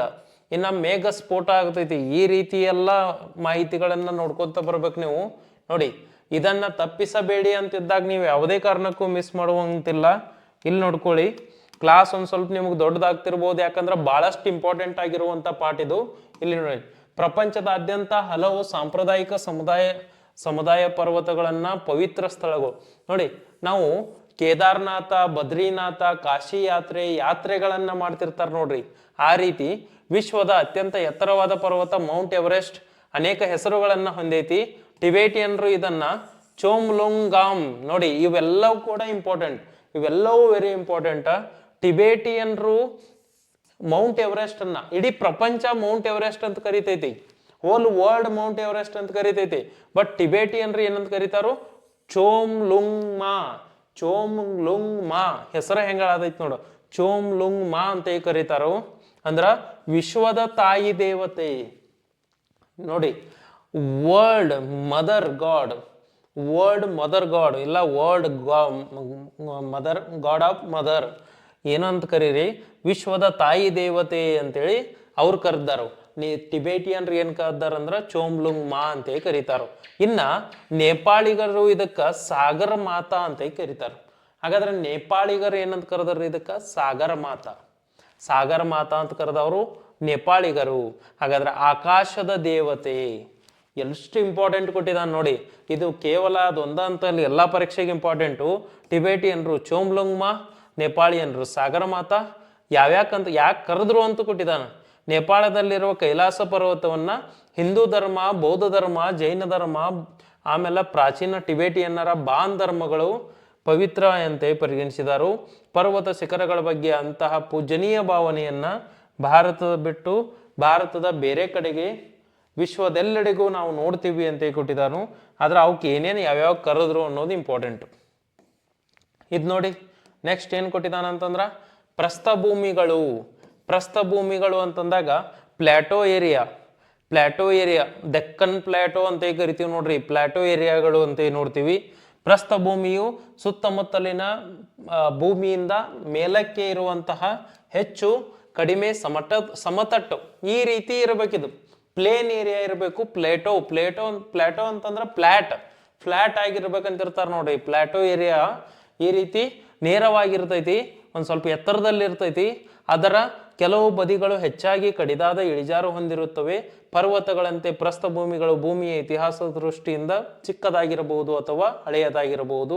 ಪ್ರಸ್ಥಭೂಮಿಗಳಿಗೆ ಎರಡು ಉದಾಹರಣೆ ಅಂತಂದ್ರ ಟಿಬೇಟಿನ ಪ್ರಸ್ಥಭೂಮಿ, ಟಿಬೇಟಿಯನ್ ಪ್ಲಾಟೋ ಏರಿಯಾ. ಇನ್ನೊಂದು ಯಾವ್ದಂತಂದ್ರೆ ಇದು ವಿಶ್ವದ ಅತಿ ದೊಡ್ಡ ಮತ್ತು ಅತಿ ಎತ್ತರದ ಪ್ರಸ್ಥಭೂಮಿ. ಇದು ಏನಂತಂದಾಗ ಮತ್ತು ಡೆಕ್ಕನ್, ಭಾರತದ ಡೆಕ್ಕನ್ ಪ್ರಸ್ಥಭೂಮಿ ಅಂತ ಕರಿತೀವಿ ನೋಡ್ರಿ. ಡೆಕ್ಕನ್ ಪ್ಲಾಟೋ, ಡೆಕ್ಕನ್ ಪ್ರಸ್ಥಭೂಮಿ. ಇನ್ನು ಪ್ರಪಂಚವನ್ನು ತೆಗೆದುಕೊಂಡಾಗ ಟಿಬೇಟ್ ಪ್ರಸ್ಥಭೂಮಿ. ಯಾಕೆ ಟಿಬೇಟ್ ಪ್ರಸ್ಥಭೂಮಿ ಇಂಪಾರ್ಟೆಂಟ್ ಅಂತ ನೆಕ್ಸ್ಟ್ ನೋಡೋಣ. ಇವು ಕೂಡ ಏನಂತಂದಾಗ ಬಹಳಷ್ಟು ಪ್ರಮುಖವಾಗಿರುವಂಥವು ಕ್ವಶನ್ ಆಗಿದಾವ. ಇದ್ರ ಮೇಲೆ ಜಿಯೋಗ್ರಫಿ ಮೇಲೆ ಹೈಯೆಸ್ಟ್ ಕ್ವಶನ್ ಆಗಿದಾವ ನೋಡ್ರಿ TETಗೆ. ನೋಡಿಲ್ಲಿ ಏನ್ ಇಂಪಾರ್ಟೆಂಟ್ ಅಂತಂದ್ರ ಟಿಬೇಟಿಯನ್ ಪ್ರಸ್ಥಭೂಮಿಯು ಸರಾಸರಿ ಎಷ್ಟು ಐತಂತಂದ್ರ 4500 4500 ಮೀಟರ್ ಹೈಟ್ ಅನ್ನು ಹೊಂದೈತಿ. ಇದಕ್ಕ ಪ್ರಪಂಚದ ಮೇಲ್ಛಾವಣಿ ಅಂತ ಕರೀತಾರ.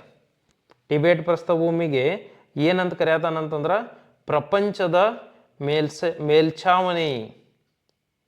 ಪ್ರಪಂಚದ ಮೇಲ್ಛಾವಣಿ ಅಂತ ಯಾವ್ದಕ್ ಕರೀತಾರ ಅಂತಂದ್ರ ಟಿಬೇಟ್ ಪ್ರಸ್ಥಭೂಮಿ ಕರೀತಾರೋ. ಇದು ಬಹಳಷ್ಟು ಇಂಪಾರ್ಟೆಂಟು. ಇದನ್ನ ನೀವು ನೆನ್ಪಿಡಾಕ ಬೇಕು ನೀವು, ಯಾಕಂದ್ರ ಬಹಳಷ್ಟು ಇಂಪಾರ್ಟೆಂಟ್ ಐತಿ. ಇದನ್ನ ನೆನ್ಪಿಡ್ಬೇಕು. ಪ್ರಪಂಚದ ಮೇಲ್ಛಾವಣಿ ಅಂತ ಕರೀತಾರ. ಇನ್ನ ನೆಕ್ಸ್ಟ್ ಇದು ಎಲ್ಲೆಲ್ಲಿ ಐತಿ ಅಂತ ಕೊಟ್ಟಿದ್ದಾನು. ಮಧ್ಯ ಮತ್ತು ದಕ್ಷಿಣ ಭಾರತದ ಡೆಕ್ಕನ್ ಪ್ರಸ್ಥಭೂಮಿ ಇದು ಎಲ್ಲಿ ಕಂಡು ಬರ್ತೈತಿ ಅಂತಂದ್ರ ಮಧ್ಯ ಮತ್ತು ದಕ್ಷಿಣ ಭಾರತ. ಈಗ ಇಂಡಿಯಾವನ್ನು ತೆಗೆದುಕೊಂಡಾಗ ಈ ರೀತಿಯ ಭಾಗ ಇದೆ ನೋಡಿ. ಇಲ್ಲಿ ಮಿಡಲ್ ಅಂತಂದ್ರೆ ಪೂರ್ತಿ ಮಿಡಲ್ ಅಲ್ಲ, ಇಲ್ಲಿ ಮಿಡಲ್ದಿಂದ ಇಲ್ಲಿಗೆ ಈ ರೀತಿಯಾಗಿ ಕಂಡು ಬರೋದಕ್ಕೆ ನಾವು ಡೆಕ್ಕನ್ ಪ್ಲಾಟೋ, ದಕ್ಷಿಣ ಪ್ರಸ್ಥಭೂಮಿ ಅಂತ ಕರಿತೀವಿ. ವಿಶ್ವದ ಅತ್ಯಂತ ಹಳೆಯ ಪ್ರಸ್ಥಭೂಮಿಗಳಲ್ಲಿ ಒಂದು. ಲಕ್ಷಾಂತರ ವರ್ಷಗಳ ಹಿಂದೆ ಜ್ವಾಲಾಮುಖಿಯ ವಲ್ಕ್ಯಾನೋ ಕಾರ್ಯಗಳಿಂದ ಆತು. ಇವು ಎಲ್ಲ ಆಗಿದ್ದು ಎದರಿಂದ ಅಂತಂದ್ರ ಜ್ವಾಲಾಮುಖಿಯ ಕಾರ್ಯದಿಂದ ನಿರ್ಮಾಣ ಆಗಿದಾವು. ಇದನ್ನ ನೀವು ನೆನಪಿಡ್ಬೇಕು. ಇವೆಲ್ಲವೂ ಆಗಿರೋದು ಎದರಿಂದ ಅಂತಂದ್ರ ಜ್ವಾಲಾಮುಖಿ ಕಾರ್ಯದಿಂದ ಆಗಿದಾವು. ರೂಪ್ ಆಫ್ ದ ವರ್ಲ್ಡ್, ಇದಕ್ಕೆ ಏನಂತ ಕರೀತಾರೆ ನೋಡ್ರಿ, roof of the world. Roof of the world, roof of the world ಅಂತ ಕರೀತಾರ. ಅಂದ್ರ ಇದು ರೂಪ್, ಮನಿಗೆ ಹೆಂಗ್ ರೂಪ್ ಬೇಕಲ್ಲ ಹಂಗಿದು. ಭೂಮಿಯ ಮೇಲ್ಛಾವಣಿ, ಭೂಮಿ ಅಷ್ಟ ಅಲ್ಲ ಪ್ರಪಂಚದ ಮೇಲ್ಛಾವಣಿ. ಮತ್ ಇವೆಲ್ಲ ಯಾವ್ದ್ರ ಕಾರ್ಯದಿಂದ ಆಗಿದಾವ ಅಂತಂದ್ರ ನೋಡಿ, ವಲ್ಕ್ಯಾನಿಕ್ ಆಕ್ಟಿವಿಟಿಯಿಂದ ಬೇಸ್ಡ್ ಅಥವಾ ಮೇಡ್ ಬೈ ವಲ್ಕ್ಯಾನಿಕ್ ಆಕ್ಟಿವಿಟಿ ಅಂತ ಕರಿತೀವಿ. ಯಾವ ಇವೆಲ್ಲವು ಇದಿಷ್ಟು ನೆನಪಿಟ್ಕೊಂಡ್ರೆ ಸಾಕು ನೀವು. ಪರ್ವತಗಳಂತೆ ಪ್ರಸ್ಥಭೂಮಿಗಳು ಸಹ ಖನಿಜ ನಿಕ್ಷೇಪ ಬಹಳಷ್ಟು. ಇವು ನೋಡಿ ಪ್ರಸ್ಥಭೂಮಿ ಬಹಳಷ್ಟು ಏನಾಗಿರ್ತಾವ ಅಂತಂದ್ರೆ ಇವು ನೋಡಿ ಪ್ರಸ್ಥಭೂಮಿಗಳು ಖನಿಜಗಳನ್ನು ಹೊಂದಿರ್ತಾವ. ಖನಿಜಗಳನ್ನಂತಂದ್ರ ಈಗ ಚಿನ್ನ, ಬೆಳ್ಳಿ, ಮ್ಯಾಗ್ನೀಸಿಯಂ, ಅಲ್ಯೂಮಿನಿಯಂ ಈ ರೀತಿಯಾಗಿರುವಂಥವು ಗಣಿಗಾರಿಕೆಗೆ ಬಹಳಷ್ಟು ಪ್ರಸಿದ್ಧಿಯಾಗಿರ್ತಾವೆ ಇವು ಪ್ರಸ್ಥಭೂಮಿಗಳು, ಪ್ಲಾಟೋ ಏರಿಯಾಗಳು. ನೋಡಿ ಪೂರ್ವ ಆಫ್ರಿಕನ್ ಪ್ರಸ್ಥಭೂಮಿಯು ಚಿನ್ನ ಮತ್ತು ವಜ್ರ. ನೋಡಿ ಆಫ್ರಿಕಾವನ್ನು ತೆಗೆದುಕೊಂಡಾಗ ಬಹರೇನ್ ಅನ್ನೋದು ಬಹಳಷ್ಟು ವಜ್ರಕ್ಕೆ ಫೇಮಸ್ ಆಗಿರೋದು. ಆಫ್ರಿಕಾವನ್ನು ನೀವು ನೆನ್ಪಿಟ್ಕೊಂಡ್ಬಿಡಿ, ಚಿನ್ನ ಮತ್ತು ವಜ್ರಕ್ಕೆ ಆಫ್ರಿಕಾ. ಇನ್ನ ಭಾರತದಲ್ಲಿ ತೆಗೆದುಕೊಂಡಾಗ ಪ್ರಮುಖವಾಗಿ ಛೋಟಾ ನಾಗ್ಪುರ್ ಪ್ರಸ್ಥಭೂಮಿ ಅಂತ ತೆಗೆದುಕೊಂಡಾಗ ನೋಡ್ರಿ ಹೈಯೆಸ್ಟ್ ಇಲ್ಲಿ ಏನ್ ಕಂಡು ಬರ್ತೈತೆ ಅಂದ್ರ ಕಬ್ಬಿನ, ಕಲ್ಲಿದ್ದಲು, ಮ್ಯಾಂಗನೀಸ್ನಂತಹ ನಿಕ್ಷೇಪಗಳು ಕಂಡು ಬರ್ತಾವ. ನಿಕ್ಷೇಪ ಬೇರೆ, ಉತ್ಪಾದನೆ ಬೇರೆ. ನಿಕ್ಷೇಪ ಅಂತಂದ್ರ ಅಲ್ಲಿ ಐತಿ, ಸಿಗಾತೈತಿ. ಉತ್ಪಾದನೆ ಅಂದ್ರೆ ಅದನ್ನ ನಾವು ತೆಗ್ಯಾತೇವು. ನಿಕ್ಷೇಪ ಅಂದ್ರೆ ಸಿಗಾತೈತಿ, ಉತ್ಪಾದನೆ ಅಂದ್ರೆ ಅದನ್ನ ತೆಗ್ಯಾತೇವು. ನೆನ್ಪಿಟ್ಕೋಬೇಕು. ನೋಡಿ ಪ್ರಸ್ಥಭೂಮಿ ಪರಿಸರವು ಪ್ರಪಂಚದಾದ್ಯಂತ ಬಹಳಷ್ಟು ಹಬ್ಬೈತಿ. ಬಹಳಷ್ಟು ವಿವಿಧ ಮಣ್ಣುಗಳನ್ನು ಹೊಂದೈತಿ. ಇದು ಬಯಲು ಪ್ರದೇಶಗಳಿಗಿಂತ ಕಡಿಮೆ ಫಲವತ್ತಾಗಿರ್ತೈತಿ. ಬಟ್ ಇವು ಏನು ಖನಿಜಾಂಶಗಳು, ಗಣಿಗಳು, ಮೈನಿಂಗ್ಸ್ ಬಹಳಷ್ಟು ಇರ್ತೈತಿ ಇಲ್ಲಿ. ಅದನ್ನ ನೋಡ್ಬೇಕು ನೀವು. ನೋಡಿ ಇಲ್ಲಿ ಜ್ವಾಲಾಮುಖಿಯ ಕಾರ್ಯಾಚರಣೆ ಬಹಳಷ್ಟು ಕಂಡು ಬರ್ತೈತಿ. ಇಲ್ಲಿ ಇವೆಲ್ಲವೂ ಜ್ವಾಲಾಮುಖಿಯ ಕಾರ್ಯಾಚರಣೆಯಿಂದ ನಿರ್ಮಾಣಗೊಂಡಿರ್ತಾವ. ಜ್ವಾಲಾಮುಖಿಯ ಕಾರ್ಯಾಚರಣೆ ಆಗಿ ಮುಂದೆ ಗಟ್ಟಿಯಾಗಿ ಈ ರೀತಿಯಾಗಿರುವಂಥದ್ದು ನಿರ್ಮಾಣ ಆಗಿರ್ತೈತಿ. ಪ್ರಸ್ಥಭೂಮಿಗಳು ಅನೇಕ ಅದ್ಭುತ ಜಲಪಾತಗಳನ್ನು ನಿರ್ಮಾಣ ಮಾಡಿದವು. ನೋಡಿ, ಜಲಪಾತಗಳನ್ನು ಕೂಡ ನಿರ್ಮಾಣ ಮಾಡಿದವು ಪ್ರಸ್ಥಭೂಮಿಗಳು. ಇವು ಬಹಳಷ್ಟು ವಾಟರ್ ಫಾಲ್ಸ್ ಗಳನ್ನು ನಿರ್ಮಾಣ ಮಾಡಿದವು. ವಾಟರ್ ಫಾಲ್ಸ್ ಯಾವ್ಯಾವ ವಾಟರ್ ಫಾಲ್ಸ್ ನೋಡಿ, ದಕ್ಷಿಣ ಆಫ್ರಿಕಾದ ಜಾಂಬೇಜಿ ನದಿ ವಿಕ್ಟೋರಿಯಾ ಜಲಪಾತ ನಿರ್ಮಾಣ ಮಾಡ್ತೈತಿ. ಇದೆಲ್ಲವೂ ಕೂಡ ಬಹಳಷ್ಟು ಇಂಪಾರ್ಟೆಂಟ್ ಆಗಿರೋದು. ಜಾಂಬೇಜಿ ನದಿ ವಿಕ್ಟೋರಿಯಾ ಜಲಪಾತವನ್ನು ನಿರ್ಮಾಣ ಮಾಡ್ತೈತಿ. ಛೋಟಾ ನಾಗ್ಪುರ್ ಪ್ರಸ್ಥಭೂಮಿಯಲ್ಲಿರುವಂತ ಇಲ್ಲಿ ನೋಡಿ, ಸುಬರ್ಣ ರೇಖಾ ನದಿಯು ಹುಂಡ್ರು ಎನ್ನುವಂತ ಜಲಪಾತವನ್ನು ನಿರ್ಮಾಣ ಮಾಡ್ತೈತಿ. ಪಶ್ಚಿಮ ಘಟ್ಟದಲ್ಲಿ ಹರಿಯುವ ಶರಾವತಿ ನದಿಯು ಜೋಗ ಜಲಪಾತದಂತಹ ಜಲಪಾತವನ್ನು ನಿರ್ಮಾಣ ಮಾಡೈತಿ. ಯಾವ ಜಲಪಾತಕ್ಕೆ ಯಾವ ನದಿ ಅಂತ ಕೇಳ್ತಾನೋ, ಯಾವ ರಿವರ್ ಯಾವ ಏನ ವಾಟರ್ ಫಾಲ್ಸ್ ನಿರ್ಮಾಣ ಮಾಡಿದೆ, ಯಾವ ನದಿಯು ಯಾವ ವಾಟರ್ ಫಾಲ್ಸ್ ನಿರ್ಮಾಣ ಮಾಡಿದೆ ಅಂತ ಕ್ವಶನ್ ಕೇಳ್ತಾನೋ ಅದರ ಬಗ್ಗೆ ಮಾಹಿತಿ ಇಟ್ಕೊಳ್ಳಿ. ಇನ್ನು ನೋಡಿ, ಇಲ್ಲಿ ನೋಹ್ಕಾಲಿಕೈ ಜಲಪಾತ ಚಿರಾಪುಂಜಿಯ ಪ್ರಸ್ಥಭೂಮಿಯಿಂದ ಮೇಘಾಲಯ ಎಷ್ಟು ದೂರದಲ್ಲಿ ಐತಿ ಅಂತ ಕೊಟ್ಟಿದ್ದಾನು. ಇವೆಲ್ಲವನ್ನ ನೀವು ಇಂಪಾರ್ಟೆಂಟ್ ಆಗಿರುವಂಥವು ಏನಂತಂದಾಗಿಲ್ಲಿ ಎಲ್ಲವೂ ಕ್ವಶನ್ ಕೇಳ್ತಾನಂತಿಲ್ಲ. ಅದ್ರ ಕಾನ್ಸೆಪ್ಟ್ ಕ್ಲಿಯರ್ ಮಾಡ್ಕೋಬೇಕು. ಪ್ರಸ್ಥಭೂಮಿ ಅಂತ ತೆಗೆದುಕೊಂಡಾಗ ಜಲಪಾತಗಳಾಗತಾವು, ಪರ್ವತಗಳನ್ನು ತೆಗೆದುಕೊಂಡಾಗ ಏನೇನು ಸ್ವರೂಪಗಳಾಗತಾವು, ಎತ್ತರವಾದ ಪರ್ವತಗಳು ಇಂಪಾರ್ಟೆಂಟ್ ಆಗಿರ್ತಾವು. ಪ್ರಸ್ಥಭೂಮಿ ಅಂತ ತೆಗೆದುಕೊಂಡಾಗ ಏನು ಇಂಪಾರ್ಟೆಂಟ್ ಐತಿ, ಇದನ್ನಿಷ್ಟನ್ನು ನೋಡ್ಕೊಂತ ಬರ್ಬೇಕು ನಾವು. ಇಲ್ಲಿ ನೋಡಿ, ಚಿರಾಪುಂಜಿಯ ಜಲಪಾತ ಯಾವುದು, ನೌಕಾಲಿಕೈ ಜಲಪಾತ ಚಿರಾಪುಂಜಿ ಪ್ಲೇಸ್ ಕೇಳ್ತಾನ. ಚಿರಾಪುಂಜಿ ಎಲ್ಲಿ ಐತಿ, ಲೊಕೇಟೆಡ್ ಡೌನ್ ಎಲ್ಲಿ ಅಂತ ಕೇಳ್ತಾನು ಅಲ್ಲಿ. ನೋಡಿ, ಬಯಲು ಪ್ರದೇಶ, ಬಯಲು ಅಂತಂದ್ರ ಪ್ಲೇನ್ ಏರಿಯಾ ಅಂತ ಕರಿತೀವಿ. ಈಗ ಬಯಲು ಪ್ರದೇಶ ಅಂತ ತೆಗೆದುಕೊಂಡಾಗ ಪ್ಲೇನ್ ಏರಿಯಾಗಳನ್ನು ನಾವು ಬಯಲು ಪ್ರದೇಶ ಅಂತ ಕರಿತೀವಿ. ಸಮುದ್ರ ಮಟ್ಟ ಅಂತ ತೆಗೆದುಕೊಂಡಾಗ ನೋಡಿ, ಸಮುದ್ರ ಮಟ್ಟ ಅಂತಂದ್ರ ಈ ಸಮುದ್ರದಿಂದ ಆ ಪ್ಲೇಸ್ ಇರುವಂತ ಹೈಟಿಗೆ ನಾವು ಸಮುದ್ರ ಮಟ್ಟ ಅಂತ ಕರಿತೀವಿ. ಸಾಗರಗಳ ಮೇಲ್ಮೈಯ ಸರಾಸರಿ ಮಟ್ಟವನ್ನು ಸರಾಸರಿ ಸಮುದ್ರ ಮಟ್ಟ ಅಂತ ಕರಿತೀವಿ. ಇಲ್ಲಿ ನೋಡಿ, ಬಯಲು ಪ್ರದೇಶವು ವಿಸ್ತಾರವಾದ ಸಮತಟ್ಟಾದ ಅಥವಾ ಕಡಿಮೆ ಉಬ್ಬರವನ್ನು ಹೊಂದಿರುವಂತ ಪ್ರದೇಶ ಆಗಿರ್ತೈತಿ. ಯಾವುದೇ ದೊಡ್ಡ ಬೆಟ್ಟ ಇರೋದಿಲ್ಲ, ಕಣಿವೆ ಇರೋದಿಲ್ಲ, ಬೆಟ್ಟ ದೊಡ್ಡ ಆಗಿರುವಂತ ಹಿಲ್ಸ್ ಇರೋದಿಲ್ಲ, ವ್ಯಾಲೀಸ್ ಇರೋದಿಲ್ಲ, ಏನೂ ಇರೋದಿಲ್ಲ. ಸಾಮಾನ್ಯವಾಗಿ ಇದನ್ನ ನೆನ್ಪಿಟ್ಕೋಬೇಕು, ಈ ಬಯಲು ಪ್ರದೇಶಗಳು ಎಷ್ಟು ಮೀಟರ್ ಸಮುದ್ರ ಮಟ್ಟದಿಂದ ಇರ್ತಾವ ಅಂತಂದ್ರ 300 ಮೀಟರ್ ಇರ್ತಾವ. 300 ಮೀಟರ್ ಅಷ್ಟ, ಅದಕ್ಕಿಂತ ಹೆಚ್ಚು ಇರೋದಿಲ್ಲ, 300 ಮೀಟರ್ ಒಳಗ. ಇನ್ನ ನೆಕ್ಸ್ಟ್ ನೋಡಿ, ಸಮುದ್ರ ಮಟ್ಟ ಅಂತ ಕೊಟ್ಟಿದ್ದಾನೆ. ಸಿ ಲೆವೆಲ್, ಸಮುದ್ರ ಮಟ್ಟ ಅಂತಂದ್ರ ಸಿ ಲೆವೆಲ್ ಅಂತಂದ್ರೆ ಏನು, ಬಯಲು ಪ್ರದೇಶಗಳು ಪರ್ವತ ಶ್ರೇಣಿಗಳಲ್ಲಿ ಹುಟ್ಟುವ ನದಿಗಳಿಂದ ರೂಪುಗೊಳ್ಳುತ್ತವೆ. ಒಂದು ರೀತಿಯ ಮೈದಾನ ಅಂತ ಹೇಳ್ತೀವಿ. ಇಲ್ಲಿ ನೋಡಿ, ಅಲ್ಲಿ ಅವು ಬಂಡೆ, ಮರಳು ಮತ್ತು ಹೂಳಿನ ಕಣಗಳನ್ನು ಸಂಗ್ರಹಿಸುತ್ತವೆ. ಅವುಗಳನ್ನ ಸೆಡಿಮೆಂಟ್ಸ್ ಅಂತ ಕರಿತೀವಿ. ಏನಂತ ಕರಿತೀವಿ, ಸೆಡಿಮೆಂಟ್ಸ್ ಅಂತ ಕರಿತೀವಿ. ಅಂದ್ರೆ ಅವು ಹಂಗ ಬರೋದಿಲ್ಲ, ಅವು ನದಿಗಳು ಬರುವಾಗ ಏನ್ ಮಾಡಿರ್ತಾವ ಅಂತಂದ್ರ ಅವು ನೋಡಿ, ಬಂಡೆಗಳು, ಮರಳು, ಧೂಳಿನ ಕಣಗಳು, ಇವು ಹೂಳು ಅಂತಂದ್ರೆ ಏನು, ಅದೇ ಫಲವತ್ತಾದ ಮಣ್ಣನ್ನ ಹೂಳಾಗಿ ಅಲ್ಲಿ ಕುಂತಿರ್ತೈತಿ. ಆ ಕಣಗಳನ್ನ ಹೊಂದಿರ್ತಾವು, ಸೆಡಿಮೆಂಟ್ಸ್ ಅಂತೇಳಿ ಅವು ಕರಿತೀವಿ. ಈ ಹೂಳುಗಳನ್ನು ಬಯಲು ಪ್ರದೇಶಗಳಿಗೆ ಸಾಗಿಸ್ತಾವು. ನೋಡಿ, ಸವೇತ ಸಾಗಾಣಿಕೆ ಸಂಚಯನ ಕಾರ್ಯದಲ್ಲಿ ಸಾಗಿಸ್ತಾವು. ಅಲ್ಲಿ ನದಿಗಳು ಅವುಗಳನ್ನ ಸಂಗ್ರಹಣೆ ಮಾಡ್ತಾವು, ಸ್ಟೋರೇಜ್ ಮಾಡ್ಕೋತಾವು. ಇದು ಮಣ್ಣನ್ನು ತುಂಬಾ ಫಲವತ್ತಾಗಿರ್ತೈತಿ. ಬಹಳಷ್ಟು ಪವರ್ಫುಲ್ ಆಗಿರುವಂತ ಮಣ್ಣು ಇಲ್ಲಿ ನಿರ್ಮಾಣ ಆಗ್ತೈತಿ. ಇದರ ಪರಿಣಾಮವಾಗಿ ಈ ಮೈದಾನಗಳು ಎಲ್ಲಾ ರೀತಿಯ ಬೆಳೆಗಳನ್ನ ಬೆಳೆಯಲು ಸೂಕ್ತವಾಗಿದವು. ಹೈಯೆಸ್ಟ್ ಬೆಳೆಗಳನ್ನ ಅಂದ್ರೆ ಯೂಸ್ಫುಲ್ ಆಗಿರುವಂತ ಸಾಯಿಲ್ ಇಲ್ಲಿ ಕಂಡು ಬರ್ತೈತಿ ಅಂತ ನೋಡ್ತೀವಿ. ಈ ಭೂ ಪ್ರದೇಶಗಳಲ್ಲಿ ಕೃಷಿಯು ಪ್ರಮುಖ ಆರ್ಥಿಕ ಚಟುವಟಿಕೆ ಆಗೈತಿ. ಬಯಲು ಪ್ರದೇಶಗಳು ವೈವಿಧ್ಯಮಯ ಮತ್ತು ಸಸ್ಯ ಪ್ರಾಣಿಗಳನ್ನು ಹೊಂದಿದವು. ನೋಡಿ, ಪ್ಲೇನ್ ಏರಿಯಾಗಳ ಬಹಳಷ್ಟು ಏನಾಗಿದಾವ ಅಂತಂದ್ರೆ ಇಲ್ಲಿ ವೈವಿಧ್ಯಮಯವಾಗಿರುವಂಥವು ಹೊಂದಿದಾವು ಅಂತ. ಇಲ್ಲಿ ನೋಡಿ, ಅಲಾಸ್ಕಾ, ರಾಕಿ, ಅಮೆಜಾನ್, ಇಲ್ಲೆಲ್ಲೆಲ್ಲಿ ಏನೇನು ಕಂಡು ಬರ್ತಾವ. ನೈಲ್ ನದಿ ನೋಡಿ, ಆಫ್ರಿಕಾದಲ್ಲಿ ಕಂಡು ಬರ್ತೈತಿ.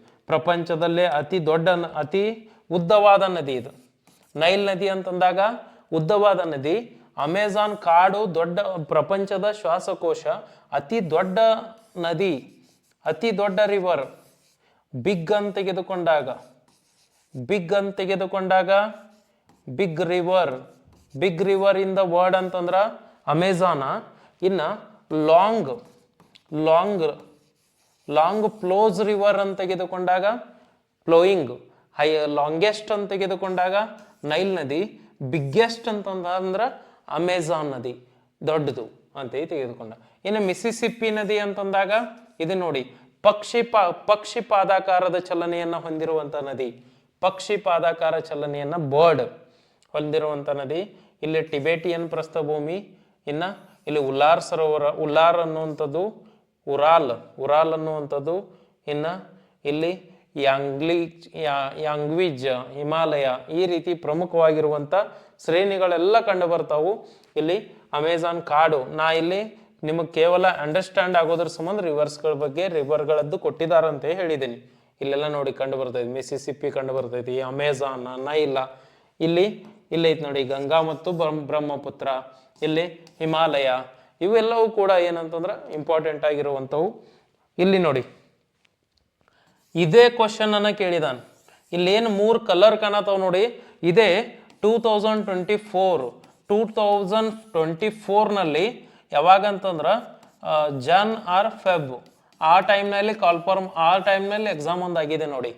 2024 ನಲ್ಲಿ ಆದಂತ CTET ಯ ಕ್ವಶನ್ ಎಲ್ಲಿಂದ ಬಂದೈತಿ ಅಂದ್ರೆ ಇಲ್ಲಿಂದ ಬಂದೈತಿ. ಏನು ಕೇಳಿದಾನ ಅಂತಂದ್ರ ಮೌಂಟೇನ್ಸ್ಗಳನ್ನ ಮತ್ತು ನೋಡಿ ಈ 3 ಒಂದು ಇಲ್ಲಿ ಪ್ರಸ್ಥಭೂಮಿ ಕೊಟ್ಟಿದಾನು, ನದಿ ಬಯಲು ಕೊಟ್ಟಿದಾನು, ಪರ್ವತ ಕೊಟ್ಟಿದಾನು. ಇಲ್ಲಿ ಏನು ಕೊಟ್ಟಿದಾನ ಅಂತಂದ್ರೆ ಈ 3 ಒಂದು ಪ್ರದೇಶವನ್ನು ಕೊಟ್ಟು ಅದು ಯಾವ ಕಲರ್ ಅನ್ನ ಪಾಯಿಂಟ್ ಔಟ್ ಮಾಡ್ತೈತಿ, ಇಲ್ಲ ಯಾವ ಕಲರ್ ಅನ್ನ ತೋರಿಸ್ತೈತಿ ಅಂತ ಕೊಟ್ಟಿದಾನು. ಇಲ್ಲಿ ಯೆಲ್ಲೋ, ಗ್ರೀನ್, ಈ ತರದ ಕಲರ್ ಕೊಟ್ಟಿದ್ದಾನೆ. ಈ ಕ್ವಶನ್ ಅನ್ನ ನಾನು ನಿಮಗೆ ತೆಗೆದುಕೊಂಡು ಹೇಳ್ತೀನಿ. ಯಾಕಂತಂದ್ರೆ ಇಲ್ಲಿ 1ನೇ ಪಾರ್ಟ್ ಒಂದು ಮುಗೀತಂತಂದ್ರ ಅಂದ್ರೆ 6th ಕಂಪ್ಲೀಟ್ ಆಯ್ತು ಅಂತಂದ್ರೆ ಇಲ್ಲಿ ಕ್ವಶನ್ಗಳನ್ನ ತೆಗೆದುಕೋತೀನಿ ನಾ. ಅಲ್ಲಿ ನಿಮಗೆ ಗೊತ್ತಾಗ್ತೈತಿ ಸರ್ ಹೇಳಿದ್ದು ಇಲ್ಲಿ ಕ್ವಶನ್ ಅದಾವಪ್ಪ ಕೇಳಿದಾರು ಅಂತ ನಿಮಗೆ ತಿಳಿತೈತಿ. ಅದನ್ನ ನೋಡ್ತಾ ಹೋಗೋನು, ಅದೇನು ಕ್ವಶನ್ನು ಯಾವ ರೀತಿ ಐತಿ ಅದನ್ನೆಲ್ಲ ಹೇಳ್ತೇನೆ ನಿಮಗೆ. ನೋಡಿ ಇದೆಲ್ಲವನ್ನ ಇಲ್ಲಿ ನೋಡ್ಕೋಬೇಕು ನಾವು. ಇದನ್ನೆಲ್ಲನೂ ಕೂಡ ಜಸ್ಟ್ ಹಂಗ ಓದ್ಕೊಳ್ಳೋದು. ಹಾಗಾದ್ರೆ ಇಲ್ಲಿ ಬಯಲು ಪ್ರದೇಶದಲ್ಲಿ ಇರುವಂತ ಜೀವನ ಕ್ರಮ ಹೆಂಗಿದೆ ಅಂತ ಕೊಟ್ಟಿದ್ದಾನೆ. ಇಲ್ಲಿ ನೋಡಿ ಸಾವಿರಾರು ವರ್ಷಗಳ ಹಿಂದೆ ಮೊದಲು ನಾಗರಿಕತೆಗಳು, ಹಾಗಾದ್ರೆ ಸಿವಿಲೈಸೇಷನ್ ಬೆಳೆದಿದ್ದನೇ ಎಲ್ಲಿ ಅಂತಂದ್ರೆ ನದಿಯ ದಂಡೆಯಲ್ಲಿ. ಸಿವಿಲೈಸೇಷನ್ ನೋಡಿ ಇಂಡಸ್ ವ್ಯಾಲಿ ಸಿವಿಲೈಸೇಷನ್ ಅಂತ ಕರಿತೀವಿ ನಾವು. ಸಿಂಧೂ ನಾಗರಿಕತೆಗಳೆಲ್ಲ ಯಾಕೆ ಇಲ್ಲೇ ಬೆಳೆದು ಅಂತಂದ್ರ ಇಲ್ಲಿ ಏನಾಗಿತ್ತು ಅಂತಂದ್ರ ಸಾಯಿಲ್ ಅಂತದಿತ್ತು. ಹಾಗಾದ್ರೆ ಇಲ್ಲಿ ಬಹಳಷ್ಟು ಫಲವತ್ತಾದ ಮಣ್ಣಿತ್ತು ಮತ್ತು ಇಲ್ಲಿ ಏನಾಗಿತ್ತು ಅಂದ್ರೆ ಜನರ ಜೀವನಕ್ಕೆ ಅನುಕೂಲವಾಗಿರುವಂತ ಎಲ್ಲ ಸಂಪತ್ತಿತ್ತು. ಅದಕ್ಕೋಸ್ಕರನ ಇಲ್ಲಿ ನೋಡಿ ಜನಸಂಖ್ಯೆ ಹೆಚ್ಚು ಭಾಗ ಕೂಡ ಇದೇ ಪ್ರದೇಶದಲ್ಲಿ ಬಂದು ನೆಲೆಸಲು ಪ್ರಾರಂಭ ಮಾಡಿತು. ಸುಮಾರು 40 ಕೋಟಿ ಜನರು, ಅಂದರೆ ಒಟ್ಟು ಭಾರತದ ಜನಸಂಖ್ಯೆಯ 1/4 ಹೆಚ್ಚು ಜನ ಭಾರತದ ಗಂಗಾ ಬಯಲಿನಲ್ಲಿ ವಾಸವಾಗಿದಾರು ಅಂತ ನೋಡ್ತೀವಿ. ಹೈಯೆಸ್ಟ್ ಜನ ಇಲ್ಲೇ ಅದಾರು. ಯಾಕದಾರು ಅಂತಂದ್ರೆ ಅದು ಕಂಡೀಷನ್ ಆ ರೀತಿ ಐತಿ, ಕೃಷಿಗೆ ಯೋಗ್ಯವಾಗಿರುವಂಥದ್ದು ಐತಿ. ವಿಶ್ವದ ಇತರೆ ಅನೇಕ ಬಯಲು ಪ್ರದೇಶಗಳಂತೆ ಈ ಪ್ರದೇಶ ಜನರಿಗೆ ಉದ್ಯೋಗ ಕೊಟ್ಟೈತಿ. ಇಲ್ಲಿ ಮೀನುಗಾರಿಕೆ ಬಹಳಷ್ಟು ಐತಿ, ಫಿಶಿಂಗ್ ಅಂತ ಕರಿತೀವಿ. ಇಲ್ಲೂ ಕೂಡ ಇವ್ರದ್ದು ಕೂಡ ಏನಂತಂದ್ರೆ ಮೂಲ ಆಧಾರ ಅಥವಾ ಮೂಲ ಕೈಗಾರಿಕೆ, ಅವರ ವರ್ಕ್ ಏನಂತಂದ್ರೆ ಫಿಶಿಂಗ್. ಇದಿಷ್ಟನ್ನು ನೀವು ನೆನಪಿಡ್ಬೇಕು. ಇಷ್ಟು ಭಾಳ ನೀವು ಇಲ್ಲಿ ನೋಡ್ಕೊಂತ ಹೋದ್ರಿ ಅಂತಂದ್ರ ನಿಮಗೆ ಕನ್ಫ್ಯೂಸ್ ಆಗ್ತಾ ಹೋಗ್ತೈತಿ. ಎಷ್ಟು ಬೇಕಷ್ಟು ತೆಗೆದುಕೊಳ್ಳೋದು. ನೋಡಿ ಇಲ್ಲಿ ಯಾವ್ಯಾವ ಆಹಾರ ಧಾನ್ಯಗಳನ್ನ ಬೆಳೀತಾ ಇದ್ರು ಅನ್ನೋದಷ್ಟೇ. ತಿನ್ಬೇಕಲ್ಲ, ತಿನ್ನಾಕ ಅವ್ರಿಗೆ ಆಹಾರ ಬೇಕು. ಅಕ್ಕಿ, ಗೋಧಿ, ಮೆಕ್ಕೆಜೋಳ, ಬಾರ್ಲಿ, ಸಿರಿಧಾನ್ಯಗಳನ್ನೆಲ್ಲ ಬೆಳೀತಾ ಇದ್ರು. ಹತ್ತಿ, ಸೆಣಬು ಇವೆಲ್ಲವೂ ಕೂಡ ನಾರಿನ ಬೆಳೆಗಳಾಗಿದ್ದು ಇನ್ನ ಗಂಗಾ ಬಯಲಿನಲ್ಲಿ ಬೆಳೀತಾ ಇದ್ರು. ಸಾಂಪ್ರದಾಯಿಕ ಕೃಷಿಗೆ ಹೆಚ್ಚಾಗಿ ಇವ್ರದ್ದು ಏನಾಗಿತ್ತು ಅಂತಂದ್ರ ರೇನಿ ಸೀಸನ್ಯಾಗ ಬಹಳಷ್ಟು ಬೆಳೀತಿದ್ರು. ಮಳೆ ಆಧಾರಿತ ಕೃಷಿ ಆಗಿತ್ತು. ಮಳೆ ಬಂತಂದ್ರ ಬೆಳೀತಿದ್ರು. ಇತ್ತೀಚಿನ ದಶಕಗಳಲ್ಲಿ ನೀರಾವರಿಯನ್ನ ಯೂಸ್ ಮಾಡ್ಕೊಳಕತ್ರು. ಏನ್ ಮಾಡಾಕತ್ರು ಇವರು ಕೂಡ ನೀರಾವರಿಯನ್ನು ಯೂಸ್ ಮಾಡಾಕತ್ರು. ಕಾಲುವೆಗಳು, ಕೆನಾಲ್ಗಳ ಮೂಲಕ ನೀರನ್ನು ಬರ್ತಾ ಇದ್ದು. ಇನ್ನ ಗ್ರೌಂಡ್ ವಾಟರ್ಗಳನ್ನ ಬೋರ್ವೆಲ್ಗಳ ಮೂಲಕ ತೆಗೆದುಕೊಳ್ತಾ ಇದ್ರು. ಈ ರೀತಿಯಾಗಿ ಇವರು ಕೃಷಿಯಲ್ಲಿ ಏನ್ ಮಾಡಾಕತ್ರು, ಡೇ ಬೈ ಡೇ ಇಂಪ್ರೂವ್ಮೆಂಟ್ ಅನ್ನು ತಗೊಂಡ್ರು. ಬಟ್ ಅದರಿಂದ ಏನಾತಂತಂದ್ರ ಗ್ರೌಂಡ್ ವಾಟರ್ ಕಡಿಮೆ ಆಗ್ತಾ ಬರಾಕೈತ್ತು. ಗ್ರೌಂಡ್ ವಾಟರ್ ಲೋ ಆಗ್ತಾ ಬರಾಕೈತ್ತು. ನಂತರದಲ್ಲಿ ಗಂಗಾ ಬಯಲು ಪ್ರದೇಶಗಳನ್ನ ಬಾಧಿಸುವ ಇತರ ಕೆಲವು ಸಮಸ್ಯೆಗಳು ಹೆಚ್ಚಿ ಇಲ್ಲಿ ಮಾಲಿನ್ಯ ಕೂಡ ಬಹಳಷ್ಟು ಆಗಕ್ಕೆ ಪ್ರಾರಂಭ ಆಯಿತು. ಪೊಲ್ಯೂಷನ್ ಬಹಳಷ್ಟು ಆಗಕ್ಕೆ ಪ್ರಾರಂಭ ಆಯಿತು. ನೋಡಿ, ಪ್ರಪಂಚದಾದ್ಯಂತ ನದಿಗಳು ಅಪಾರ ಪ್ರಮಾಣದಲ್ಲಿ ಸಾಂಸ್ಕೃತಿಕತೆಯನ್ನು ಮೆರೆದವು. ಇಲ್ಲಿ ನದಿಗಳ ಮೂಲ ಇವೊಂದು ಸ್ವಲ್ಪ ತಿಳ್ಕೊಬೇಕು ನೀವು. ನೋಡಿ ಇಲ್ಲಿ ಸಮುದಾಯಗಳು ನದಿಯ ಮೂಲ, ಒಂದು ಅಥವಾ ಎರಡು ನದಿಗಳೊಂದಿಗೆ ಸಂಗಮ, ಅವುಗಳನ್ನು ಪವಿತ್ರವೆಂದು ಭಾವಿಸಿದ್ದಾರೆ ಅಂಥದ್ರಲ್ಲಿ ಸ್ಥಳವು ಭಾರತದಲ್ಲಿ ಹಲವಾರು ಅದಾವು. ನೋಡಿ ಹಬ್ಬ ಹರಿದಿನ ಸಮಾರಂಭ. ನೋಡಿ ಈಗ ನಾವು ಕೂಡಲ ಸಂಗಮ ಅಂತ ಕರಿತೀವಿ. ಯಾವ್ಯಾವ ನದಿ ಕೂಡ್ತಾವ್ರೆ ಇಲ್ಲಿ? ಒಂದು ಕೃಷ್ಣಾ ನದಿ, ಇನ್ನೊಂದು ಮಲಪ್ರಭಾ ನದಿ. ಈ ಎರಡು ನದಿ ಬಂದು ಕೂಡ್ರ ಸಂಗಮ ಅಂತ ಕರಿತೀವಿ. ಅದ ಮೂರು ನದಿ ಬಂದು ಕೂಡ್ರ ತ್ರಿವೇಣಿ ಸಂಗಮ ಅಂತ ಕರಿತೀವಿ. ಏನಂತ ಕರಿತೀವಿ? ತ್ರಿವೇಣಿ ಸಂಗಮ. ಎಷ್ಟು ನದಿ? ಮೂರು ನದಿ. ಈಗ ಒಂದು ನದಿಗೆ ಇನ್ನೊಂದು ನದಿ ಬಂದು ಕೂಡಿದಾಗ ಅದಕ್ಕೆ ನಾವು ಏನಂತ ಕರಿತೀವಿ ಅಂತಂದ್ರೆ ಉಪನದಿ ಅಂತ ಕರಿತೀವಿ. ಒಂದು ನದಿ ಬಂದು ಕೂಡಿತಂದ್ರ ಉಪನದಿ ಅಂತ ಕರಿತೀವಿ. ಸಣ್ಣ ಸಣ್ಣ ನದಿ ಬಂದು ಕೂಡಬೇಕು ದೊಡ್ಡ ನದಿಗೆ. ಅದೇ ಒಂದು ದೊಡ್ಡ ನದಿ ಇನ್ನೊಂದು ದೊಡ್ಡ ನದಿಯನ್ನು ಕೂಡಿದಾಗ ಸಂಗಮ ಅಂತ ಕರಿತೀವಿ. ಮೂರು ದೊಡ್ಡ ನದಿಗಳು ಬಂದು ಕೂಡಿದಾಗ ತ್ರಿವೇಣಿ ಸಂಗಮ ಅಂತ ಕರಿತೀವಿ. ಈಗ ಒಂದು ನದಿ ಹರ್ಕೊಂತ ಹೋಗಾತಿತ್ತು, ಸಣ್ಣ ನದಿ ಬಂದು ಕೂಡಿತು, ಇದಕ್ಕೆ ನಾವೇನಂತ ಕರೆದು ಉಪನದಿ ಅಂತ ಕರೆದು. ಏನಂತ ಕರಿತೀವಿ? ಇಲ್ಲ ಐತಿ ನೋಡು, ಉಪನದಿ ಅಂತ ಕರಿತೀವಿ. ಅದೇ ಈ ನದಿ ಇನ್ನೊಂದು ದೊಡ್ಡ ನದಿಗೆ ಹೋಗಿ ಕೂಡಿತಂತಂದ್ರ, ಎರಡು ದೊಡ್ಡ ನದಿ ಕೂಡಿದು ಅಂತಂದ್ರ ಸಂಗಮ ಅಂತ ಕರಿತೀವಿ. ಇದನ್ನ ಇನ್ನೊಂದು ಮೂರು ನದಿಗಳು ಬಂದು ಕೂಡಿದು ಇದು ಒಂದು ನದಿ ಐತಿ, ಇನ್ನೊಂದು ಐತಿ, ಮತ್ತೊಂದು ಐತಿ, ಅದಕ್ಕೆ ತ್ರಿವೇಣಿ ಸಂಗಮ ಅಂತ ಕರಿತೀವಿ. ಏನಂತ? ತ್ರಿವೇಣಿ ಸಂಗಮ. ಇದು ನೋಡಿ ಪ್ರಯಾಗ್ರಾಜ್ನಲ್ಲಿ ಆಗ್ತೈತಿ ನೋಡಿ, ತ್ರಿವೇಣಿ ಸಂಗಮ ಅಂತ ಕರಿತೇವೆ ಅದಕ್ಕೆ ನಾವು. ಅದೇ ಕೂಡಲ ಸಂಗಮದಲ್ಲಿ ಆದಾಗ ಸಂಗಮ ಅಂತ ಕರಿತೀವಿ. ಇದಿಷ್ಟನ್ನು ನೀವು ಇಲ್ಲಿ ನೋಡ್ಕೊಂಡ್ಬಿಡ್ಬೇಕು. ಇದಿಷ್ಟು ನೋಡ್ರೆ ಸಾಕು. ಮತ್ತು ಯಾವಾಗಲೂ ನದಿ ಬಯಲಿನ ಪ್ರದೇಶ ಬಹಳಷ್ಟು ಫಲವತ್ತಾಗಿರ್ತೈತಿ, ಅದೊಂದು ತಿಳ್ಕೊಬೇಕು ನೀವು. ಅದು ಬಹಳಷ್ಟು ಫಲವತ್ತಾಗಿರ್ತೈತಿ, ಅದರಿಂದ ಬಹಳಷ್ಟು ಜನರ ಆದಾಯ ಆಗ್ತಿರ್ತೈತಿ. ಅದನ್ನಷ್ಟನ್ನು ನೀವು ನೆನಪಿಟ್ಕೊಳ್ಳೋದು. ಇಲ್ಲಿ ನೋಡಿ ಪ್ರವಾಸಿ ತಾಣಗಳಾಗಿ ಯಾವ ರೀತಿ ಬಂದವು. ಗಂಗಾ ನದಿ ನೋಡಿ, ಸಾರಿಗೆ ಅಂತ ತೆಗೆದುಕೊಂಡಾಗ ಬೋಟ್ಗಳು ಎಲ್ಲ ಇವ್ರದ್ದು ಬೋಟ್ಗಳನ್ನ ಇರ್ತಾವು. ಅದನ್ನೊಂದು ಸ್ವಲ್ಪ ನೋಡ್ಕೋಬೇಕು. ಇಲ್ಲಿ ಈ ಕಂಪ್ಲೀಟ್ ಪಾಠದಲ್ಲಿ ನಾವು ಏನು ನೋಡ್ಕೊಂಡು ಅಂತಂದ್ರೆ ಮೂರು ರೀತಿಯಾಗಿರುವಂಥ ಪ್ರದೇಶಗಳನ್ನು ನೋಡ್ಕೊಂತ ಬಂದ್ವಿ. ಇಲ್ಲಿ ನೋಡಿ ಮರುಭೂಮಿ ಅಂತ ಕಂಡು ಬರ್ತೈತಿ. ಮರುಭೂಮಿ ಅಂತ ತೆಗೆದುಕೊಂಡಾಗ ಇಲ್ಲಿ ನೋಡಿ ನಾವು ಮೂರು ಪ್ರಕಾರದ ಭೂ ಪ್ರದೇಶಗಳನ್ನ ಅನ್ವೇಷಣೆ ಮಾಡಿದೆವು. ಆದರೆ ಅದರ ಮೇಲ್ಮೈ ತುಂಬಾ ಸಂಕೀರ್ಣವಾಗಿದೆ, ಇನ್ನೂ ಬಹಳಷ್ಟು ಐತಿ ಅಂತ ಹೇಳ್ತಾರೋ. ಭೂ ಪ್ರದೇಶವೆಂದರೆ ಮರುಭೂಮಿ. ಮರುಭೂಮಿಗಳನ್ನ ಬಹಳ ಕಡಿಮೆ ಮಳೆ ಬೀಳುವ ಮತ್ತು ದೊಡ್ಡ ಶುಷ್ಕ ವನ, ಡ್ರೈ ಏರಿಯಾ ಅಂತ ಕರಿತೀವಿ. ಬಹಳಷ್ಟು ಕಡಿಮೆ ಮಳೆ ಬೀಳುವಂತ ಪ್ರದೇಶ ಅಂತ ನೋಡ್ತೀವಿ ನಾವು ಮರುಭೂಮಿಗಳನ್ನು. ಈಗ ನೋಡಿ, ಈಗ ಥಾರ್ ಮರುಭೂಮಿ, ರಾಜಸ್ಥಾನದ ಮರುಭೂಮಿಗಳು. ಇಲ್ಲಿ ನೋಡಿ ಪ್ರಮುಖವಾಗಿ ಪ್ರಾಣಿಗಳು ಸಹ ವೈಶಿಷ್ಟ್ಯ. ಆಫ್ರಿಕಾದ ಸಹರಾ ಮರುಭೂಮಿ ಅಥವಾ ಭಾರತೀಯ ಉಪಖಂಡ ವಾಯುವ್ಯದಲ್ಲಿರುವ ಥಾರ್ ಮರುಭೂಮಿ, ರಾಜಸ್ಥಾನ, ಗುಜರಾತ್, ಅಲ್ಲಿ ಆ ಪ್ರದೇಶದ ಮರುಭೂಮಿಗಳು ಇವೆಲ್ಲವೂ ಕೂಡ ಬಿಸಿಯಾಗಿರ್ತೈತಿ. ಮರುಭೂಮಿ ಏಷ್ಯಾದ ಮರುಭೂಮಿ ಅಂತೆ ತಂಪಾಗಿರುತ್ತವೆ. ಒಂದಷ್ಟು ಮರುಭೂಮಿ ಬಿಸಿ ಇದ್ರೆ ಒಂದಷ್ಟು ಮರುಭೂಮಿ ತಂಪಿರ್ತಾವು. ಮರುಭೂಮಿಯ ಪ್ರಾಣಿ ಅಂತಂದ್ರೆ ಒಂಟೆ ಅಂತ ಕರಿತೀವಿ. ಇಲ್ಲೇ ನೋಡ್ಕೋಬೇಕು ನೀವು. ಒಂಟೆಗಳ ಜಾತ್ರೆಗೆ ಏನಂತ ಕರೀತಾರಂದ್ರೆ ಪುಷ್ಕರ್ ಅನ್ನುವಂಥದ್ದು ಒಂಟೆಗಳ ಜಾತ್ರೆ ಅಂತ ನೋಡ್ತೀವಿ. ಇಲ್ಲಿಗೆ ಇದ್ರ ಬಗ್ಗೆ ಎಲ್ಲ ಕೊಟ್ಕೊಂತ ಬಂದಾರ. ಇಲ್ಲಿ ಆರ್ಕಿಟಿಕ್ ಖಂಡವನ್ನ ಮರುಭೂಮಿಗಳ ಖಂಡ ಅಂತ ಕೂಡ ಕರೆದಾರ ನೋಡಿ. ಅಂಟಾರ್ಕಿಟಿಕ್ ಖಂಡವನ್ನು ಮರುಭೂಮಿಯ ಖಂಡ ಕೂಡ ಅಂತ ವಿವರಣೆ ಮಾಡಿದ್ದಾರೆ. ಯಾಕಂದ್ರೆ ಅಲ್ಲಿ ಅಷ್ಟು ಇದು ಇರೋದ್ರಿಂದ, ಸರಿಯಾದ ವಾತಾವರಣ ಇಲ್ಲ ಅನ್ನೋದ್ರಿಂದ. ಇಲ್ಲೆಲ್ಲ ಇದ್ರ ಬಗ್ಗೆ ಮಾಹಿತಿಯನ್ನು ಕೊಟ್ಕೊಂತ ಬಂದಾನು. ಹಾಡುಗಳು, ಕಥೆಗಳ ಮೂಲಕ ಎಲ್ಲವನ್ನ ತಿಳಿಸ್ತಾ ಬಂದಿದ್ದಾರೆ ಅಂತೇಳಿ. ಇಲ್ಲಿ ನೋಡಿ ತಮಿಳು ಸಂಗಮ್ ಸಾಹಿತ್ಯ. ತಮಿಳು ಲಾಸ್ಟ್ ಟೈಮ್ ಕ್ವಶನ್ ಕೇಳಿದ್ ನೋಡಿ, ತಮಿಳು ಸಂಗಮ್ ಸಾಹಿತ್ಯದ ಪೋಷಕರು ಯಾರು ಅಂತ ಕ್ವಶನ್ ಕೇಳಿದ್ದ. ಯಾರದನ್ನು ನಿರ್ಮಾಣ ಮಾಡ್ರು ಅಂತೇಳಿ. ಇಲ್ಲಿ ಪಾಂಡ್ಯ, ಇನ್ನೊಂದು ಚೋಳ, ಚೇರ. ಪಾಂಡ್ಯರು, ಚೋಳರು, ಚೇರರು ಇವರೆಲ್ಲರೂ ಕೂಡಿದಾಗ ಏನಾಯ್ತು ಅಂತಂದ್ರೆ ತಮಿಳು ಸಂಘ ಆಯ್ತು. ಇದು ಇನ್ನೊಂದು ನೆನಪಿಟ್ಕೋಬೇಕು ನೀವು. ಪಾಂಡ್ಯಾಸ್, ಚೋಳಾಸ್, ಚೇರಾಸ್, ಈ ಆಲ್ ಆರ್ ಸಪೋರ್ಟೆಡ್ ಏನಂತಾರೆ ನೋಡಿ.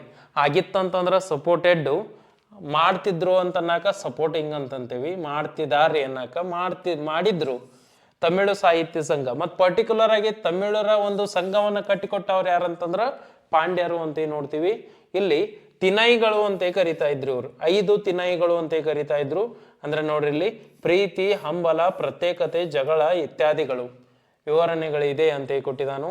ಇಲ್ಲಿ ಒಂದು ಕೋಷ್ಟಕ ಕೊಟ್ಟಿದ್ದಾರೆ ನೋಡಿ. ಈ ಕೋಷ್ಟಕದಲ್ಲಿ ನಾವೇನ್ ನೋಡ್ಕೋಬೇಕಂತಂದ್ರ ಸರ್ ಏನ್ ಇಂಪಾರ್ಟೆಂಟ್ ಅಂತಾರೆ ಇಲ್ಲಿದೆ ನೋಡಿ. ಪರ್ವತ ಪ್ರದೇಶದಲ್ಲಿ ಮುಖ್ಯ ಉದ್ಯೋಗ ಬೇಟೆ ಮತ್ತು ಸಂಗ್ರಹಣೆ. ಇವ್ರು ಏನ್ ಮಾಡ್ತಿದ್ರು? ಹಂಟಿಂಗ್ ಮಾಡ್ತಿದ್ರು, ಅದನ್ನ ಸ್ಟೋರೇಜ್ ಮಾಡ್ತಿದ್ರು.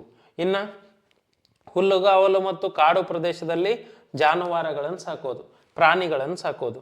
ಇನ್ನ ಫಲವತ್ತಾದ ಕೃಷಿ ಮೈದಾನದಲ್ಲಿ ಏನ್ ಮಾಡೋದು? ಅಗ್ರಿಕಲ್ಚರ್ ಮಾಡೋದು. ಯಾಕಂದ್ರೆ ಅಲ್ಲಿ ಫಲವತ್ತಾದ ಸಾಯಿಲ್ ಇರ್ತೈತಿ. ಅಗ್ರಿಕಲ್ಚರ್. ಕರಾವಳಿ ಪ್ರದೇಶಗಳು ಏನ್ ನಾವು ಇದನ್ನಂತ ಕರಿತೀವಿ ನೋಡ್ರಿ. ಈಗ ಯಾವುದು ಕರಾವಳಿ ಪ್ರದೇಶ ಅಂತಂದ್ರ ಬಂದರಗಳಿರ್ತಾವಲ್ಲ ಆ ಪ್ರದೇಶಗಳು. ಇಲ್ಲಿ ಮೀನುಗಾರಿಕೆ ಮತ್ತು ಸಮುದ್ರಯಾನ, ಬೋಟಿಂಗ್ ಮಾಡೋದು. ಇನ್ನೊಂದು ಏನ್ ಮಾಡೋದು ಅಂತಂದ್ರೆ ಇಲ್ಲಿ ಫಿಶಿಂಗ್ ಮಾಡೋದು. ನೆಕ್ಸ್ಟ್ ಪಾಲೈ ಅಂತ ಕೊಟ್ಟಿದ್ದಾನು. ಶುಷ್ಕ ಮರುಭೂಮಿ ಪ್ರದೇಶದಲ್ಲಿ ಪ್ರಯಾಣ ಮತ್ತು ಹೋರಾಟ. ಇಷ್ಟ ಇಲ್ಲೇ ಸುತ್ತಾಡೋದು. ಈ ಐದನ್ನು ನೀವು ಇಂಗ್ಲಿಷ್ನ ಮೀಡಿಯಮ್ದ ಬುಕ್ಗಳನ್ನ ಇಟ್ಕೊಂಡ್ ಕಾಸ ಇಲ್ಲಿ ಕ್ಲಾಸ್ಗಳನ್ನ ವೀಕ್ಷಣೆ ಮಾಡಿ ನೋಡಿದ್ರೆ ಅಂತಂದ್ರೆ ಬೆಟರ್ ಆಗಿ ನಿಮಗೆ ಅಂಡರ್ಸ್ಟ್ಯಾಂಡ್ ಆಗ್ತೈತಿ. ಇಲ್ಲಿ ನೋಡಿ, ಇವು ಐದನ್ನು ಕೂಡ ಅವುಗಳ ಇಂಪಾರ್ಟೆನ್ಸ್ ಅನುಸಾರವಾಗಿ ಕೊಟ್ಕೊಂತ ಬಂದಿದ್ದಾರು. ಅದನ್ನೆಲ್ಲವನ್ನ ಕೊಟ್ಟಿದ್ದಾರೆ ಇಲ್ಲಿ. ಈಗ ನಾವು ಪ್ರಮುಖವಾಗಿ ಏನಂತಂದಾಗ ಈ ಪಾಠ ಕಂಪ್ಲೀಟ್ ಆಗಿ ಈ ಪಾಠವನ್ನು ತೆಗೆದುಕೊಂಡಾಗ ನಾವು ಇಲ್ಲಿ ಏನು ನೋಡಿದೀವ್ರಿ ಸರ ಅಂತಂದ್ರ ನೋಡಿ, ಕ್ವಿಕ್ ಆಗಿ ನೋಡ್ಕೊಳ್ಳಿ. ಇಲ್ಲಿ ಭೂ ಸ್ವರೂಪಗಳ ಬಗ್ಗೆ ಅಧ್ಯಯನವನ್ನು ಮಾಡಿದ್ವಿ. ಭೂ ಸ್ವರೂಪಗಳ ಅಧ್ಯಯನವನ್ನು ಮಾಡಿದಾಗ ಮೊದಲು ನಾವು ಏನು ತಿಳ್ಕೊಂಡು ಅಂತಂದ್ರ ಪರ್ವತಗಳನ್ನು ತಿಳ್ಕೊಂಡ್ವಿ. ಪರ್ವತಗಳಂತಂದ್ರೆ ಏನು ಅದ್ರ ಬಗ್ಗೆ ಎಲ್ಲ ತಿಳ್ಕೊಂಡ್ವಿ. ಆಮೇಲೆ ಇಲ್ಲಿ ನೋಡಿ ಮರುಭೂಮಿಗಳ ಬಗ್ಗೆ ತಿಳ್ಕೊಂಡ್ವಿ, ಪ್ರಸ್ಥಭೂಮಿಗಳ ಬಗ್ಗೆ ತಿಳ್ಕೊಂಡ್ವಿ. ಎಲ್ಲ ಪ್ರಮುಖವಾಗಿರುವಂತ ಮಾಹಿತಿಯನ್ನೆಲ್ಲ ನೋಡ್ತಾ ಬಂದು ನಾವು ಇಲ್ಲಿ ಭೂ ಪ್ರದೇಶ ಅಷ್ಟೇ ತೆಗೆದುಕೊಂಡಾಗ ಎಲ್ಲ ರೀತಿಯಾದ ಭೂ ಪ್ರದೇಶಗಳ ಬಗ್ಗೆ ಮಾಹಿತಿಯನ್ನು ನೋಡ್ಕೊಂತ ಬಂದವು ನಾವು. ಪರ್ವತಗಳಂದ್ರೆ ಏನು, ಪರ್ವತಗಳು ಯಾವ ರೀತಿಯಾಗಿರ್ತಾವು, ಮೈದಾನಗಳಂದ್ರೆ ಏನು, ಮೈದಾನಗಳು ಯಾವ ರೀತಿಯಾಗಿರ್ತಾವು, ಇಲ್ಲೇ ಮೈದಾನಗಳಂತ ನೋಡಿದವು. ಆಮೇಲೆ ಪ್ರಸ್ಥಭೂಮಿಗಳು, ಪ್ಲಾಟೋ ಏರಿಯಾಗಳನ್ನ, ಪ್ಲೇನ್ ಏರಿಯಾಗಳನ್ನ, ಮತ್ತು ನಂತರದಲ್ಲಿ ಯಾವುದಂತಂದಾಗ ಇಲ್ಲಿ ಮೌಂಟೇನ್ಗಳನ್ನ, ಎಲ್ಲದರ ಬಗ್ಗೆ ಮಾಹಿತಿಯನ್ನು ನೋಡಿದ್ವಿ. ಇದನ್ನ ನಾವು ಒಂದು ಸ್ವಲ್ಪ ನೀವು ಇಂಗ್ಲೀಷ್ನಲ್ಲಿ ರಿಕಾಲ್ ಮಾಡ್ಕೊಂತ ನೋಡ್ತಾ ಬಂದ್ರಿ ಅಂತಂದ್ರೆ ನಿಮಗೆ ಬಹಳಷ್ಟು ಯೂಸ್ಫುಲ್ ಆಗ್ತೈತಿ. ನಿಮಗೆ ಬೆಟರ್ ಆಗಿ ತಿಳಿಸುವಂಗ ಇಲ್ಲಿ ಹೇಳ್ತಾ ಬಂದಿದ್ದೀನಿ. ಇದೇ ರೀತಿಯ ಕ್ಲಾಸ್ಗಳು ಬೇಕಿತ್ತಂತಂದ್ರೆ ನಮ್ಮ ಶ್ರೀರಕ್ಷೆ ಅಕಾಡೆಮಿ ಯೂಟ್ಯೂಬ್ ಚಾನಲ್ಗೆ ಸಬ್ಸ್ಕ್ರೈಬನ್ನು ಮಾಡ್ಕೊಳ್ಳಿ. ಕ್ಲಾಸ್ ಇಷ್ಟ ಆಗಿತ್ತಂದ್ರೆ ಲೈಕ್ ಮಾಡಿ. ಮತ್ತು ಈ ಥರ ನೆಕ್ಸ್ಟ್ 4ನೇ ಪಾಠವನ್ನು ಅತ್ಯಂತ ಶೀಘ್ರದಲ್ಲಿ ತಗೊಂಬರ್ತೀನಿ. ಭಾಳಷ್ಟು ಯೂಸ್ಫುಲ್ ಆಗಿರುವಂಥದ್ದು ನಿಮಗೆ ಕ್ವಶನ್ ಆಗಿದಾವೆ. ಟಿ ಕ್ವಶನ್ ಅಂಕನ್ನು ನಾವು ನೋಡ್ತಾ ಹೋಗೋನು. ಇಲ್ಲಿ CTETಯ ಪ್ರೀವಿಯಸ್ ಇಯರ್ ಕ್ವಶನ್ಗಳನ್ನೆಲ್ಲ ತಗೋತೀನಿ, ಅದ್ರ ಬಗ್ಗೆನೂ ನೋಡೋಣ. ಆದ್ರೆ ಕಾನ್ಸೆಪ್ಟೇ ಕ್ಲಿಯರ್ ಇಲ್ಲ ಅಂತಂದ್ರೆ ನೀವು ಕ್ವಶನ್ ನೋಡಿನೂ ವೇಸ್ಟ್. ಅದಕ್ಕೋಸ್ಕರ ನೀವೇನು ಮಾಡ್ಬೇಕೀಗ ಅಂತಂದ್ರೆ ನೀವು ನಿಮ್ಮ ನಿಯರೆಸ್ಟ್ ಬುಕ್ ಸ್ಟಾಲ್ಗೆ ಹೋಗ್ರಿ, ಇಂಗ್ಲೀಷ್ ಮೀಡಿಯಂ ಬುಕ್ಕನ್ನು ಬೈ ಮಾಡಿ ಅದನ್ನ ಇಟ್ಕೊಂಡು ಕಾಸು ಇದನ್ನ ನೋಡ್ತಾ ಹೋದ್ರಿ ಅಂತಂದ್ರೆ ಭಾಳಷ್ಟು ಅಂಡರ್ಸ್ಟ್ಯಾಂಡ್ ಆಗ್ತೈತಿ. ಅದಿಷ್ಟು ಮಾಡಿ ಅಂತ ಹೇಳ್ತೀನಿ. ಮತ್ತೆ ಕ್ಲಾಸ್ನಲ್ಲಿ ಇದ್ರ ಮುಂದುವರಿದ ಭಾಗವನ್ನು ನೋಡೋಣ. ಹಾಗಾಗಿ ಈಗ ಇವತ್ತೆಷ್ಟು ಬೇಕಾಗಿತ್ತು ಪ್ರತಿಯೊಂದನ್ನು ನೋಡ್ತಾ ಬಂದಿದ್ದೀವಿ. ನಾಳೆಯ ಕ್ಲಾಸು ನೆಕ್ಸ್ಟ್ ಯಾವ ಕ್ಲಾಸ್ ನೆಕ್ಸ್ಟ್ ವಿಡಿಯೋ ನೋಡಿ, ನೆಕ್ಸ್ಟ್ ವಿಡಿಯೋದಲ್ಲಿ ಮಾಹಿತಿಯನ್ನು ಹಾಕಿರ್ತೀನಿ. Okay, thank you. ಎಲ್ಲರಿಗೂ ನಮಸ್ಕಾರ.